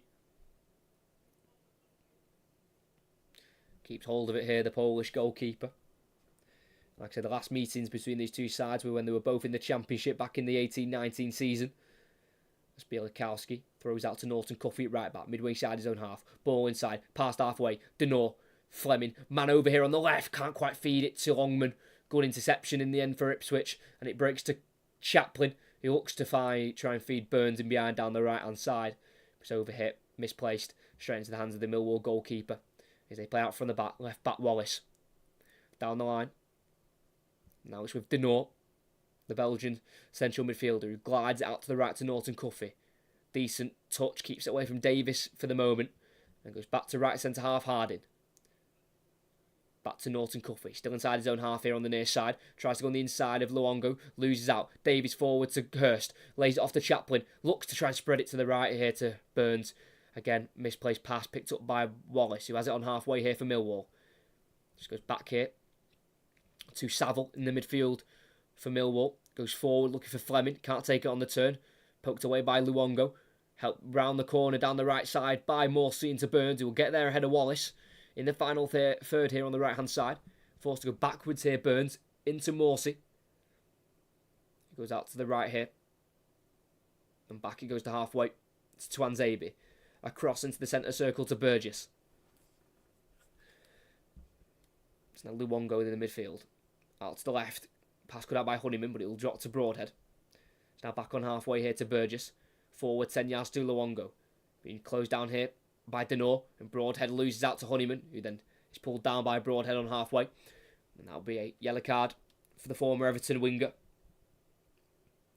It switches number 33. Signed on a permanent in January this year for £1.5 million, but that could rise to a possible £4 million fee. Spent the first half of the season, last season on loan at Wigan in the Championship, Nathan Broadhead, where he got 5 in 22. But then went on loan to League One Ipswich, where he got 8 in League One. as the ball's been put in towards the edge of the 18-yard box. It's a high one towards Harding. It eventually drops to the centre half. He tries to shoot, blocked. Honeyman dinks it in. Cut out on the edge of the box by Burgess. But again, not cleared very well. Out to the right to Norton Cuffy. Denor charging forward. The edge of the box. Plays out to the right. Honeyman. First time cross. Deep one. Heavy one. It will go all the way through though. Longman can't keep it in play. Throwing on the far side in the right back area for the home side.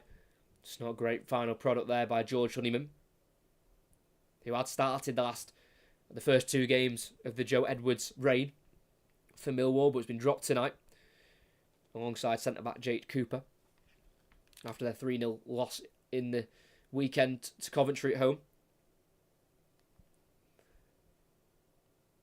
Bradshaw in a left-wing position. Loses out to Clark on towards the corner flag. Clears it down the line. It's a high one. He does keep it in, though, with Hurst heading it inside. Looking for Chaplin, but one back, though, on halfway by Saville. And it's now back on the edge of the 18-yard box here with Bielakowski. Poor ball out to the right, but it's a poor touch from Burns on halfway. Back in Millwall possession down the line by Wallace. Kept in here in the end by Longman, who will charge down the Millwall left. Tries to get beyond Clark. Drops in the end to Saville, who's been forced to go back towards halfway. Pass cut out by Burns. Throw it for Millwall, taken quickly by Saville. Gets the return on the inside. Goes across to his right, looking for Fleming. Poor ball. Cut out. Played forward. Chaplin away from one. In the centre circle. Brought down from behind cynically by the number 24, Casper Denor. And that'll be a booking for the Belgian. Former Genk midfielder. Signed from OH Leuven. Exactly on halfway. Right on the spot on the centre circle is where Casper Denor brought down Connor Chaplin, whose best championship season for goals, Connor Chaplin, was in the 2019-2020 season for Barnsley, 11. And already this season he's on 7. So it looks like he could better that come the end of the season. As it's Luongo. Ball forward, looking towards the edge of the box to Hurst. Cut out by Wes Harding for Millwall. Down the line by Honeyman to Fleming. Back inside to Denor. Switch out to the left. Into the Ipswich half it goes. Longman will chase it and he'll keep it in here. 1-on-1 with Clark. Drives on the inside away from the challenge of Burns. Forward to Bradshaw. Being forced away from goal by Tuanzebe, but he lays it off to Wallace at left back, who gets forward into the final third. Back he goes to keep possession here to Saville. Inside to Denor. Back on halfway now is Hutchinson. Bit of possession here for the away side. Wallace tries to get around Wes Burns. Keeps it away from the Ipswich winger. Switch out by Millwall to the right here to Brooke Norton Cuffy, who has a bit of time on the ball. Forward to Honeyman in the final third here. Goes on the inside to his left. 15-yard pass to Denor, who gets a cross in towards the penalty spot. Diving header away by Tuanzebe. And he back forward by Wallace, only as far as Morsey. To the right, midway side his own half here is Wes Burns for Ipswich. Pokes it forward towards the path of Chaplin on halfway. Well cut out by George Saville. And it's back in possession of the away side. 10 minutes into the second half. It remains 3-0. Headed on by Longman from the clearance from the goalkeeper. Can only find Morsey, the Ipswich captain, who goes back into his 18-yard area with a pass to Heladke. To the left there, to the penalty spot, to Burgess. Forward, and then out wide left now to Davis. He's got a bit of space to run into. Slows it down. Plays it simple to the midfield of Luongo. Still inside their own half here. All Millwall players still behind the ball. It's getting into a shape to try and press and win the ball back if possible. Off the home side. As other championship results we can see. Leicester still lead just by 1-0 away at Sheffield Wednesday. Leeds 3-1 up against Swansea at home. Blackburn 3-1 up against Birmingham. Huddersfield take a shot lead away at the Stadium of Light against Sunderland, and Southampton remain 1-0 up at home to Bristol City. As it's Heladke in the 18-yard area for the home side. Inter Milan have got 2 goals back. They're 3-2 down now against Benfica in the Champions League. Arsenal still 5-0 up with half an hour to go. Braga have got a goal back with 10 men against Union Berlin. Napoli equalising against Real Madrid 2-2 at the Bernabeu.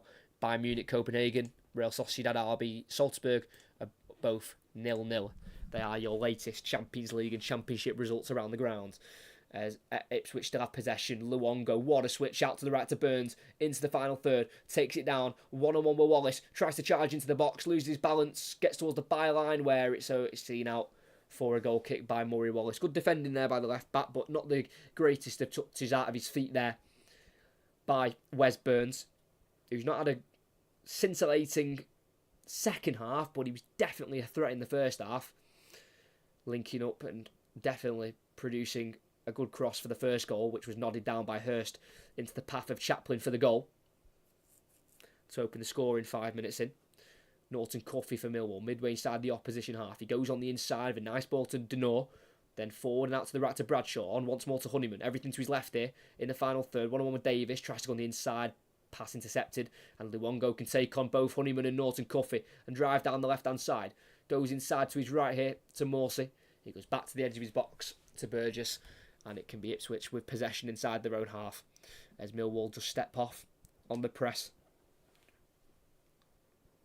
The Ipswich's last win at home to Millwall was almost 10 years ago, 13th of September 2014, 3,558 days ago. David McGoldrick scored in that one, 2-0 win it was for Ipswich that day. Obviously haven't played each other loads in the recent history, due to both sides being in League One and the Championship. Over half an hour to go. Ipswich still in possession. Centre half, Twanzebe on it on halfway. Out to the right here to Clark. In today for the injured Brandon Williams. Burns midway side, the opposition half, driving in on the inside from the right hand side. Just caught late there from behind by George Saville. Free kick for Ipswich, actually given away there by Murray Wallace. There's Wes Burns just gingerly skips away from the scene of the tackle, but he'll be okay to continue. As it is out to the left to Burgess. Across again to his centre half on halfway to Twanzebe. He's got a caught ball out to the right, clips it to Burns. Ball inside to Chaplin in the final third here. Got a bit of time to think about what he wants to do here. Chaplin, he'll put a cross in, which will be met by the volley of Broadhead. Deflects to Davis, pulls it back. Broadhead, penalty spot. Can't work space for a shot, but it deflects in the end for Luongo to strike. Well, that's blocked, and it'll run through for a throw-in for Ipswich. Chance for the home side, not taken. Really good cross by Chaplin, went all the way through there. And in the end, Davis had it on the left, and instead of having to strike himself, he cut it back really well to Broadhead, who just couldn't quite work the space in the box for the shot. And eventually the Luongo shot from the edge of the box was blocked, as Millwall can't clear with Hutchinson. Straight to Luongo. Chaplin, 25 yards from goal, just on the right side of the 18-yard box. Furthest right here is Burns. One-on-one with Wallace. Can he work across? Lays it back instead here to Clark. Crosses it first time. Header won by Hutchinson. Up towards Bradshaw, who gets beyond Burgess and is brought down by the Ipswich centre-half. And now be a free kick inside their own half. Half an hour to go. I think we're going to get some changes here. Here was the chance for Broadhead on the volley. Ball deflected out wide to Davis, who played it back into the feet of Broadhead. He just couldn't quite work the space for the shot. Tackled by Saville, and the block was also from Saville, from the shot from Luongo. As we're going to get a Millwall change, their second of the game. Tom Bradshaw comes off, the striker, just a bit isolated. The forward man for Millwall, still just on the one goal so far this season. He's replaced by Kevin Nisbet, signed from Hibernian for £2 million in the summer. And the other change is number 24, Casper Denor, who's on a booking. He is replaced by number 8, Billy Mitchell. Joined Millwall, Billy Mitchell, at under 15s level, now at the age of 22, making his 115th appearance for the club. Billy Mitchell in the Championship, as Honeyman breaks down the right here for Millwall, tries to go back inside towards Nisbet, loses out for a tackle on Burgess on the 18-yard box, and the home side have the ball back in the 6-yard box with Haradki. Ball out quickly to the right to Wes Burns, has to drop deep for the ball in, he's going to be followed by Murray Wallace. Burns runs out of pitch on the right-hand side, throwing for Millwall. That can be dribbled here by Saville. He's going to look towards the Millwall right, and he gets it to Norton Cuffy. He's forward from fullback. Crosses, miscued, caught by Haradki at the near post. Poor cross in the end there by Norton Cuffy, who won the Under-19 European Championships of England back in 2022. Now plays for England's under 21s.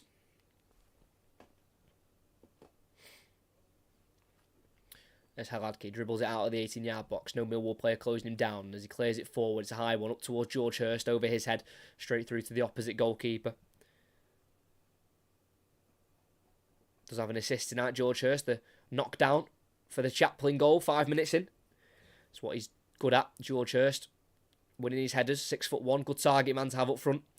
Luongo, Davis on the halfway. Forward to Chaplin, gets there ahead of Saville, lays it off to Morsey, driving forward, plays it out to the right, edge of the box. Burns crosses it, low.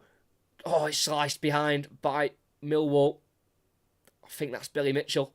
And he'll go through for a throw-in on this near side here for Ipswich with Davis, the left-back. Important bit of a slice clearance there because that ball was dangerous. Asking for anyone to latch onto it.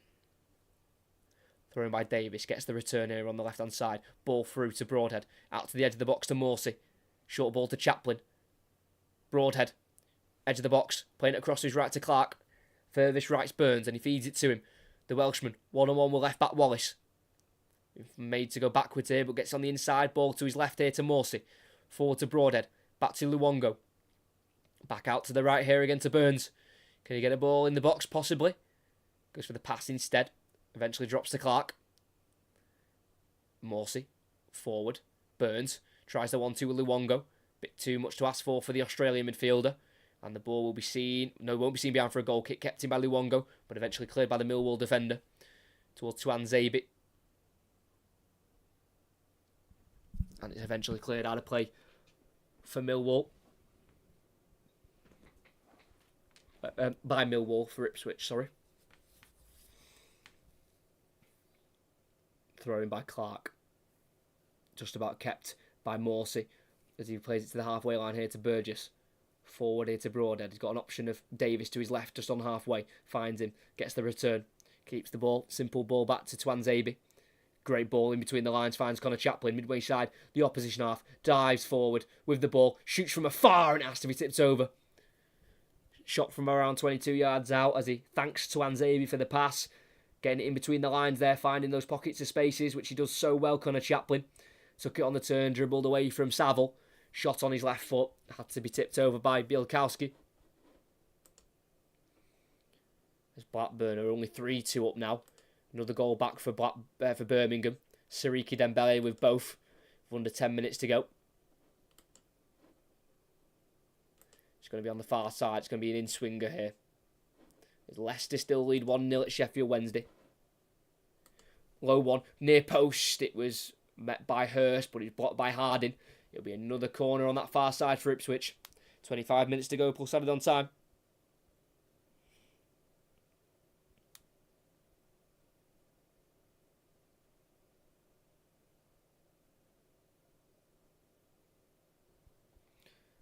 What can be made of this? Left-footed, near post again. Burns goes for it, cleared by a Millwall player. Only finds Clark. Back to the corner taker. Gets it back to Clark, the right back. Inside to Morsey. Can he get it in the box? He will do. Far post, headed forward by Tuan Zabi off target. And it'll roll slowly for a goal kick for Millwall. Bit of chance to breathe. As Copenhagen are still holding out a 0-0 draw away at Bayern Munich. Napoli still hold Real Madrid 2-2 at the Bernabeu. Benfica still lead 3-2 against Inter Milan. Bielkowski to take this goal kick towards the Millwall left into the Ipswich half. Headed forward though by Clark. Out of play. Comes off a Millwall man last as Clark won the original header. And there'll be a throw-in for the home side. 15 yards into the opposition half. Right back Clark to take. Not got much movement at the minute. As Clark eventually throws it back to the halfway line to Burgess. That's the ball run across his body, getting away from Nisbet. Then playing out to the left of Davis. Tries to go on the inside. First pass spot by Honeyman. Who gets the last touch? Nope. Davis with the last touch. Throwing for the away side. Midway inside their own half. Brooke Norton Cuffy to take. Millwall's number 17. Throws it. into Saville. Gets the return in Norton Cuffy. It's now with Mitchell. Out to left centre-half Harding. Forward into the path here of Wallace. Forced back here into his 18-yard box of Bielkowski. Clears it first time, the goalkeeper into the centre circle. Where Nisbet knees it into the path of Broadhead for Ipswich. He goes back into his own half here to Burgess. Davis back into their 18-yard box here with Haladki. Just the one win now in their last 7 for Millwall. Looks like it's going to become 1 win in their last 8. Unfortunately, for the home side, whose away record last year, they lost 10 games away from home. They've only lost the 1 so far this season away. 6 of their 7 losses have been at home, but it looks like they're going to pick up their second away loss of the season, their first since August. As Norton Cuffy dispossesses Broadhead on halfway. Now Mitchell takes over, back to Harding, dribbles away from Hurst, and tries a pass out to the right, blocked by Broadhead, falls back into the path of Harding. Now out to the right here to Norton Cuffy, beyond one man, bursts into the Ipswich half, can't get away from Luongo. That should be an Ipswich, that should be a Millwall throw-in, and it is. As we'll have to have a pause in play with 22 minutes left on the clock. Pulse out on time as we're going to get some substitutes here. And it's going to be a triple change for Ipswich. Number 33, Nathan Broadhead, who got the second goal of the day. Sorry, the third goal of the day. He'll be replaced by Ipswich number 11, Marcus Harness, who was signed in the summer of 2022 from Portsmouth. He's got the 4 goals so far this season. A brace against Birmingham away at the start of November. Next change is going to be number 10, Connor Chaplin. Man of the match for me. He's been absolutely superb. Goal and an assist for him. He started the scoring in the 5th minute, assisted the second in the 12th minute. And he'll be replaced by number 20, Amari Hutchinson, who was out for the game against West Brom, but he returns tonight on the pitch with 20 minutes to go. And the next change is going to be number 7, Wes Burns, who put a great cross in for the first goal for George Hurst to nod it down to Connor Chaplin. He's been a problem all night long for Millwall left-back Murray Wallace, and he'll be replaced by number 19, Caden Jackson. And a final change will be the striker George Hurst. He'll be coming off for Dane Scarlett. So that forward 4 for Ipswich have all been replaced. And coming on for them is Marcus Harness, Dane Scarlett, Caden Jackson and Amari Hutchinson as well. With one Millwall change coming, and that is Zion Fleming. He'll be replaced by Millwall's number 18, Ryan Leonard, formerly of Plymouth during his youth days. And he's coming on for his 145th Championship appearance, the 31-year-old. So quite a few changes there from both ends. As in the Championship, Leicester still lead just by 1-0 with 2 minutes to go at Sheffield Wednesday. Burgess towards the corner flag at the left-back area. Clears for a throw-in for Millwall. In the final third, a chance for them to try and get a goal back, maybe a bit of a consolation goal, if possible, as Inter Milan have equalised against Benfica. 3-0 down to 3-3. Penalty from Alexis Sanchez gets them the equaliser away at Benfica. As Hutchinson's gone up for this, it looks like we're going to be getting a bit of a long Millwall throw. In it goes. Won by the head of Burgess. Headed backwards here by Leonard. Norton Cuffy recycles it towards the edge of the box. Brought down here, but there was a high foot.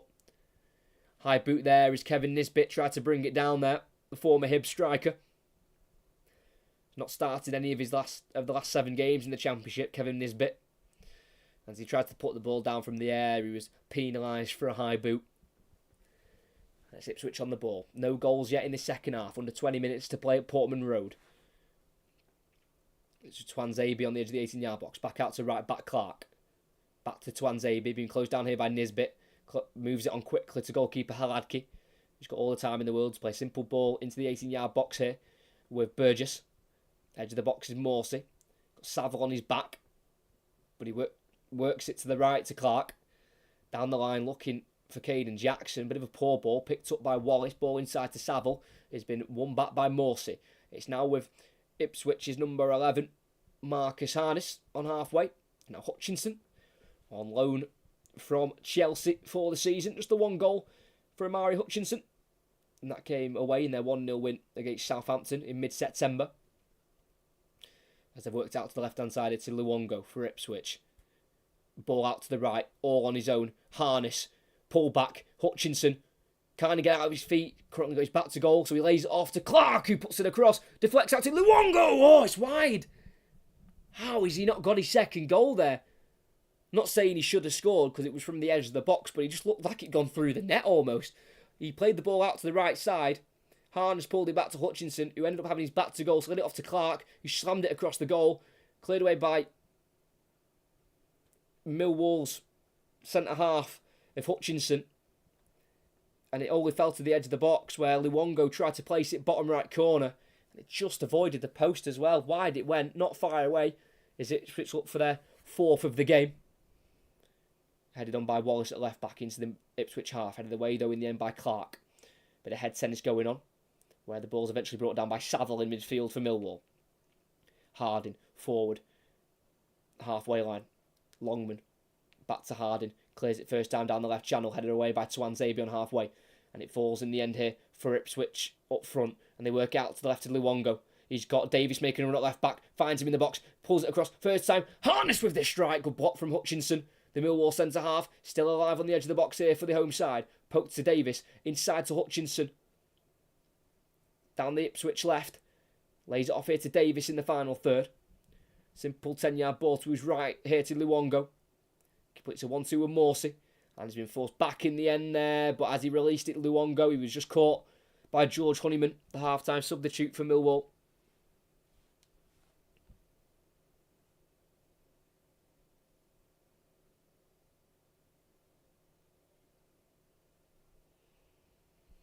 Yeah, just caught the top of his foot there. George Honeyman on Massimo Luongo.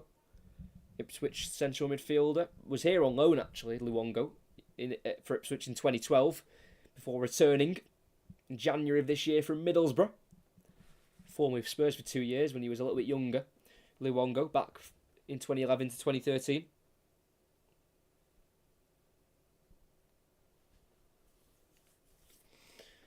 But from this free kick, about 35 yards out, it's on the left side, so chance for a cross. Going to be a right-footed ball from Morsey, and that's so overhit. You could tell as soon as he hit that he'd put too much on it, and it bounces straight through for a goal kick. 16 minutes to play. As we're coming near the end of the other championship games that are being played tonight. An earlier kick-off of 7:45. As Leicester still lead in an additional time. It's Sheffield Wednesday. Blackburn are just keeping hold of their lead at home to Birmingham 3-2. Same at Huddersfield 2-1 away at Sunderland. As in this game here, right back, Millwall get forward and they play it out of play. Unfortunately there. Leonard, the Millwall midfielder, giving it away. Morsey flicks it forward. Headed away though for Millwall by Hutchinson, the centre half, as Honeyman tries to feed it out to the left, but no one in an orange shirt's out there. And it'll run right through on the far side for a throw-in for the home side. Midway inside their own half, it will be taken by Harry Clark, who spent 5 loan spells whilst at Arsenal.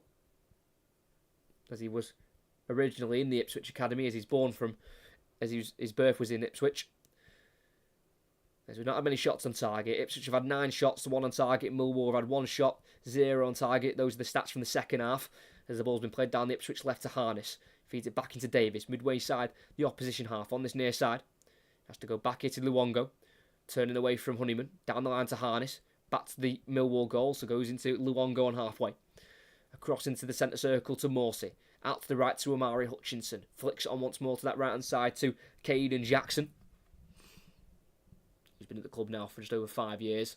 Caden Jackson signed for £1 million from Accrington Stanley. Can play across the front three. Striker, left wing, right wing, as they've switched out to the left there to Davis. Across to the edge of the box to Amari Hutchinson. Away from Mitchell. Tries to lay it back off into Davis, just slightly behind the full-back, and the ball's rolled through for a throw-in for Millwall in their right back position. As Blackburn have guaranteed the 3 points against Wayne Rooney's Birmingham, 4-2 now. That puts Birmingham into 16th.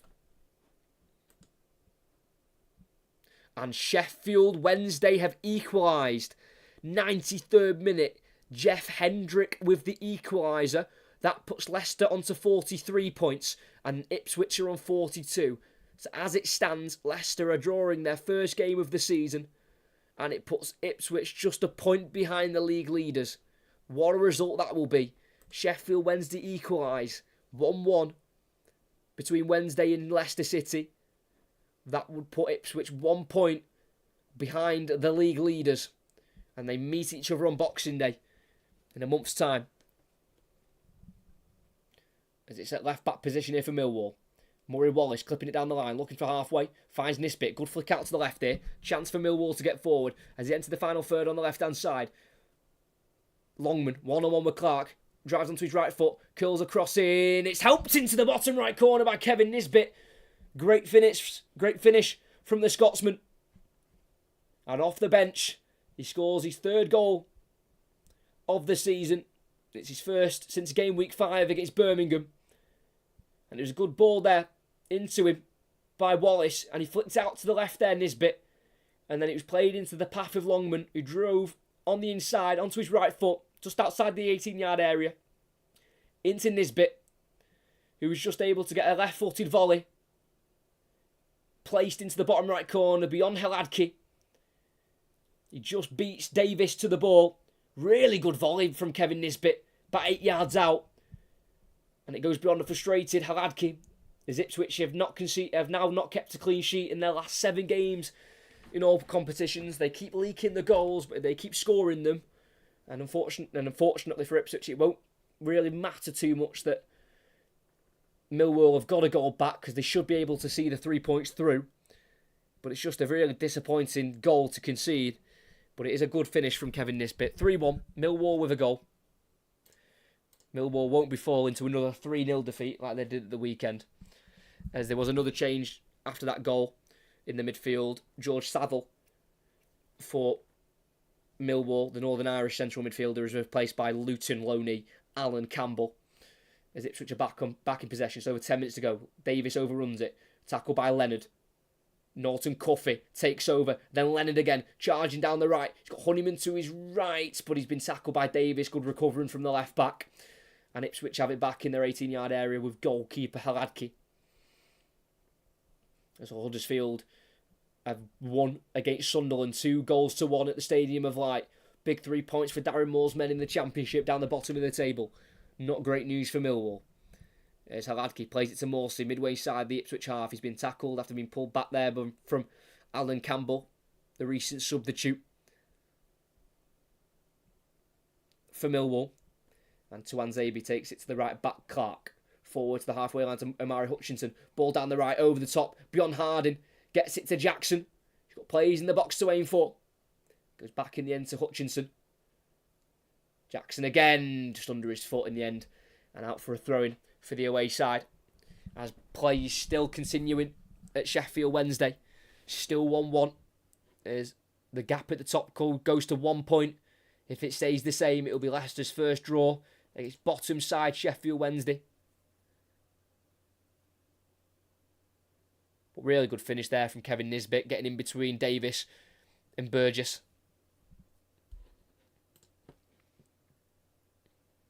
Still Bayern 0, Copenhagen 0, by the way, which is very interesting for Manchester United's group, going into the last game of the group stage. It's thrown on halfway line here for Millwall on the far side, as Sheffield Wednesday have drawn against Leicester City. It ends 1-1. And if the score stays the same here, it will be a point difference at the top. Give this guy a job at Sky. Thank you very much. That's a very nice compliment. Wednesday scored. They have scored. Sorry if I've missed that. I don't know when you put that in the chat. I do apologise if I've read that a little bit late. But no, thanks for the compliment. Ring me up, Sky, please. Drop me an email. Thank you. But that is a big point for Sheffield Wednesday. I mean, I don't think they'll stay up, but, you know, if anything's going to lift their season or get them moving in the right direction, it's a point in the last minute, well, in additional time, against Leicester, top of the league. And for Ipswich, it is really interesting at the top. 1 point the difference. They meet Leicester on Boxing Day, just under a month's time, at home as well. You know, obviously we don't know what the gap will be at that point, but I'm presuming it will be still pretty close at the top. That's on halfway line. Is in Millwall possession here with Wallace at left back. Try to go down the line. He does get it down the line. It curls towards Longman. It'll be dealt with by Clark towards the byline where he kicks it off Longman back into his own face and goes to his left to Tuanzebe in the 18-yard box. Across once more to Haladki. Now to left back Davis, being pressed here by Norton Cuffy. Gets it back to Haladki. Clears it with his left foot down the Ipswich left, where it will be Hutchinson to head forward for the away side. Along as far as Davis, who plays it to the halfway line to Harness. Now Scarlett, who's tackled there by Leonard. And it'll be a free kick for the home side, just on the near side here. Hope they stay up. 5 points off 23rd. Could happen. Yeah, definitely could happen. There's loads of games to play. And if they get on a nice run, they'll 100% be able to stay up. But it is a big ask. But hopefully momentum might start swinging their way. It's like that. Apparently they've only scored 9 goals already this season. You know, they're averaging half a goal a game at the minute. I don't know if that's added the equaliser they scored against Leicester. If they have, then they still only scored 10 goals in 18. But, you know, thankfully for them, they're only in November. You know, if it gets to January and they're still so far off it, I can't see anything happening. As from the free kick, they've played it out to the right side here, Ipswich in the final third with Caden Jackson. 1-on-1 here with Wallace, goes around him, crosses it near post, flicked on by Harness, looking for Scarlett, just deflects off a Millwall player and into the hands of their goalkeeper, Bartosz Bielakowski. Hopefully this draw gives them some confidence. Yeah, exactly. Hopefully it gives them some confidence, bit of momentum as well. And who knows, you know, if they can try and, you know, the next 2 or 3 games, they can try and pick up a few victories maybe, or even just a few more draws. Say, gets them confident, gets them some momentum, and then who knows, you know, anything can happen in the Championship. That's why it's one of the best leagues in the world. That's Norton Cuffy on the right hand side here for Millwall. Beats Davis to the aerial challenge, and it'll drop on halfway here to Leonard. Number 18 for Millwall, came off the bench tonight. To Billy Mitchell, who also came off the substitutes bench.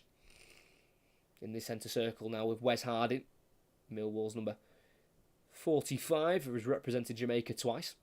The Leicester-born centre-half. As Wes Harding overruns it here. And he gives the possession to Hutchinson.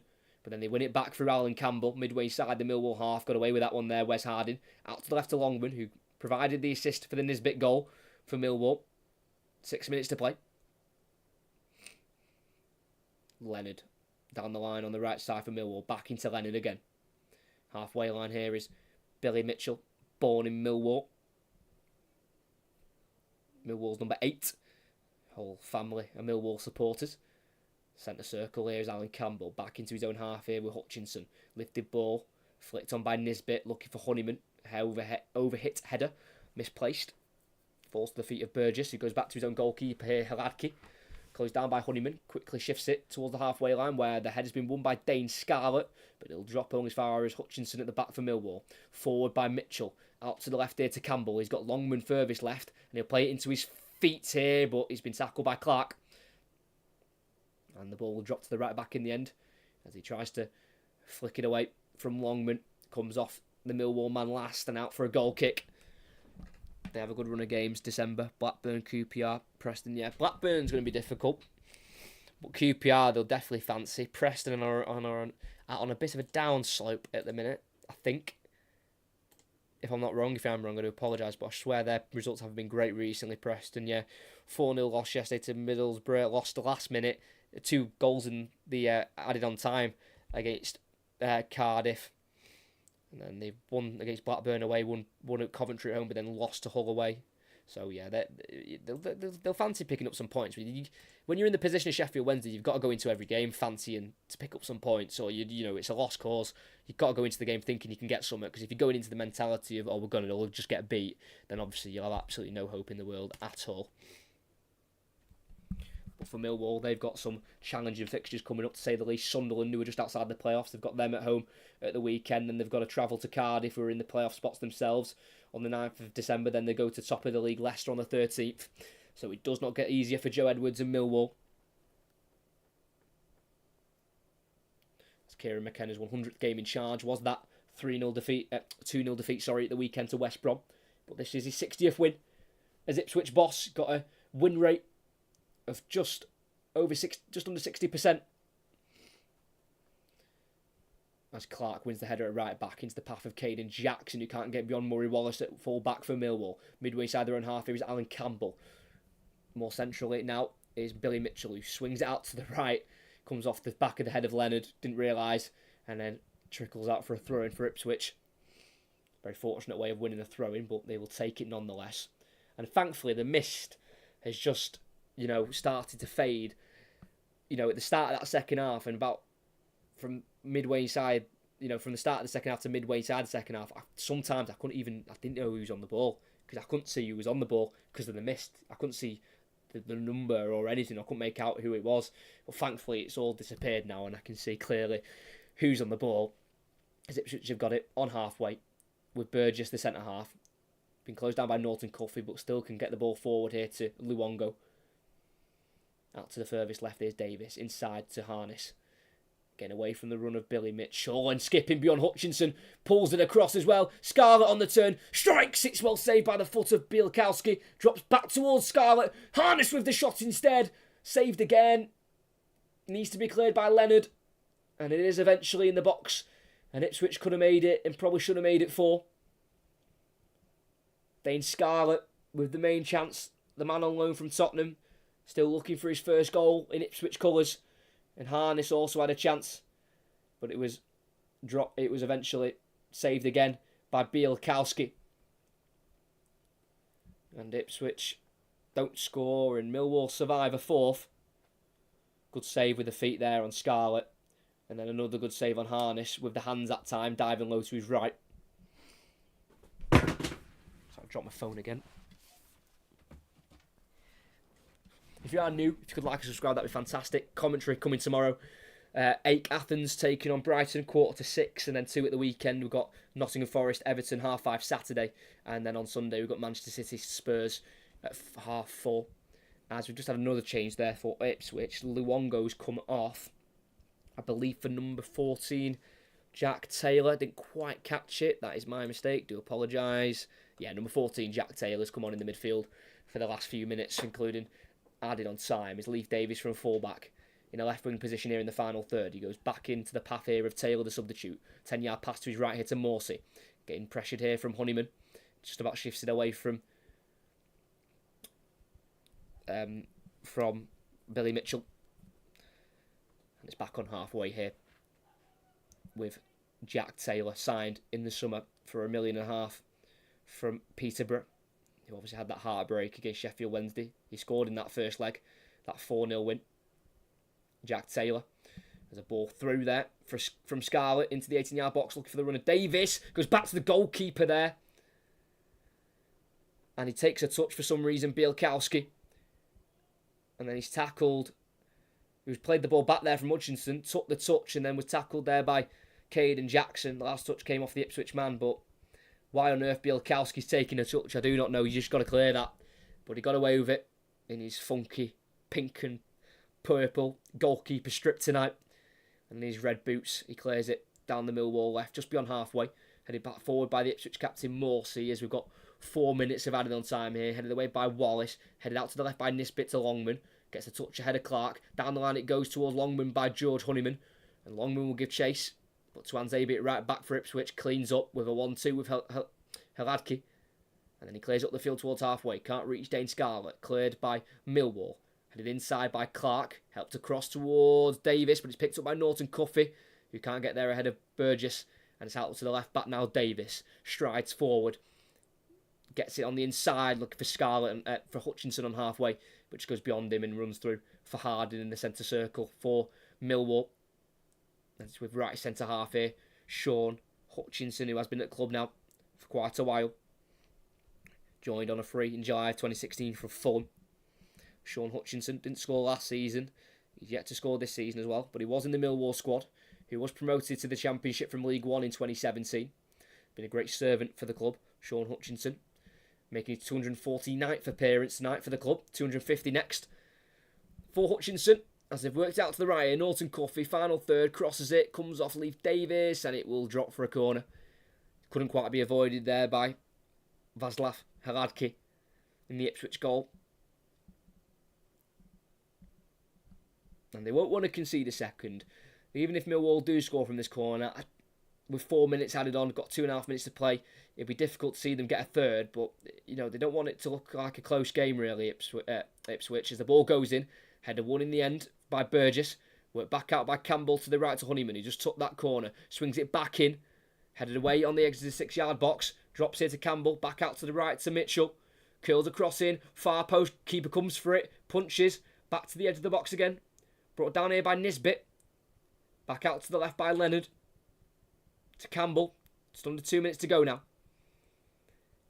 Campbell, midway side, the Ipswich half, floats a ball in, header won by Davis, nearly drops to Nisbet, cleared by Taylor, helped out to the right by Scarlett, great ball, and the chance is on, counter on, Amari Hutchinson jogging down the right side, midway inside the opposition half, he's got runs being made off of him, just holds it up in the end, and eventually releases it to Jackson, who then goes back to right back Clark, inside to Morsey, and now Ipswich have got possession where they want it, in the Millwall half. On halfway now is Burgess. Left back Davis. Ball inside to Taylor. Back inside their own half to Burgess. As they'll just kill the clock now, the home side. Got the job done in the first half. Didn't create loads of big chances second half. We had a couple just near the end there through shots from Harness and Scarlett, which were matched by the goalkeeper Bielkowski. But overall, it's been a good day's work. Burgess over the top, great ball down the left channel to Davis. Brings it down in the final third. Lays it off here to Scarlett, 25 yards from goal. Plays it back through towards the 18-yard box to Davis, but it's cut out by Sean Hutchinson. And eventually, at right back, it can be played through to Norton Cuffy, who goes out to the left here to Campbell. Good touch into his path, passes halfway line. He's not got many options there with him. You go on the inside, 1-2 with Longman. Gets the return. Now to the right to Mitchell. Honeyman, 30 seconds to go. Leonard's got forward here. Not got many options. Goes to the left here to Norton Cuffy, who drives forward, tackled though by Morsey. Didn't let him get anywhere near that 18-yard area, and he clears it out to the left. Something for Scarlett to give chase, where he'll just jog towards it. Sean Hutchinson will get there first, and it's now back with Millwall. With Harding out to the right back area to Sean Hutchinson. We have played the 4 minutes of added on time. We are waiting for the whistle from Thomas Bramall. And that whistle will now be blown. And it is full time here at Portman Road. It ends Ipswich 3, Millwall 1. All the goals for the home side came in the first half. It started in the 5th minute through Connor Chaplin. It was a fantastic work goal. Wes Burns with the cross out to the far post. Nodded down by George Hurst. Left-footed strike first time. Bounced into the bottom right corner from Connor Chaplin. And that started the goal scoring tonight. 7 minutes later, Chaplin turned provider. Laid it off to the edge of the box to Luongo, who got it in bottom right corner. Got it through a whole host of Millwall bodies who tried to block it. Bottom right corner. Goalkeeper unmoved. Doubled the lead 12 minutes in. Their next goal came 6 minutes before the break. Nathan Broadhead back. Top goal scorer level with Chaplin for Ipswich. They're both on 7. Broadhead with the header to the bottom into the left-hand side of the goal, bouncing it beyond the goalkeeper, formerly of Ipswich himself, Bartosz Bielkowski. Again, not a great host of great chances for Ipswich in the second half. 2 big ones at the end for the substitutes of Harness and Scarlett, but they were both well saved by the 36-year-old goalkeeper. Did have a goal, though, for Millwall. Something to show for their efforts tonight. They just weren't the better side. They haven't got the quality of Ipswich, but they did get something for the work they'd put in tonight. Came 12 minutes before the 90th. Kevin Nisbet with a nice, tidy left-footed volley finish into the bottom right corner.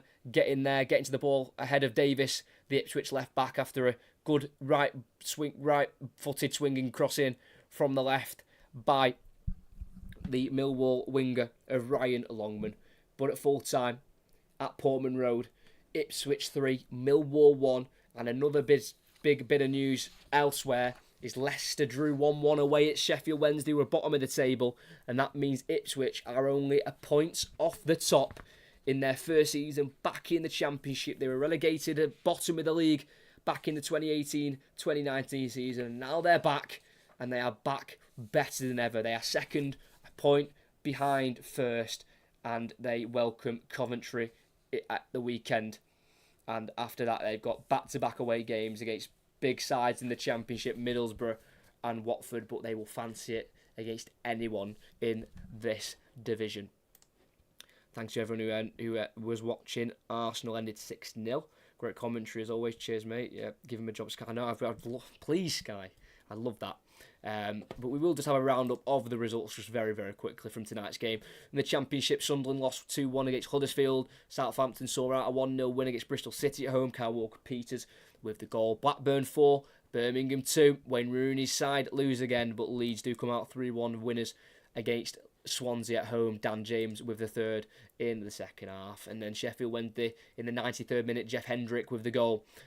Pulled back Leicester to a 1-1 draw, and obviously here tonight we saw Ipswich win by 3-1 against travelling Millwall. In the Champions League, Bayern Munich were held 0-0 at home to Copenhagen, so it's all to play for on the last game of the group stages in that group between Copenhagen, Galatasaray and Manchester United. Another 0-0 draw was at Real Sociedad against RB Salzburg, but there was nothing on that game for Sociedad.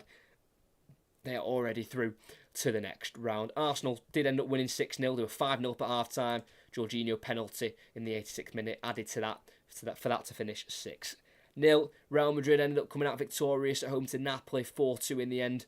2 goals with 10 minutes to go gave them a lead. Bellingham got the second, so it is a guaranteed qualification for Real Madrid, top of the group. Braga were able to get one back against Union Berlin. That ended 1-1 despite having 10 men for the last hour of that game. And Benfica, who were 3-0 up in the first half through a Jean-Mario hat-trick, ended up drawing 3-3. Goals from Arnautovic, Fratesi and Sanchez.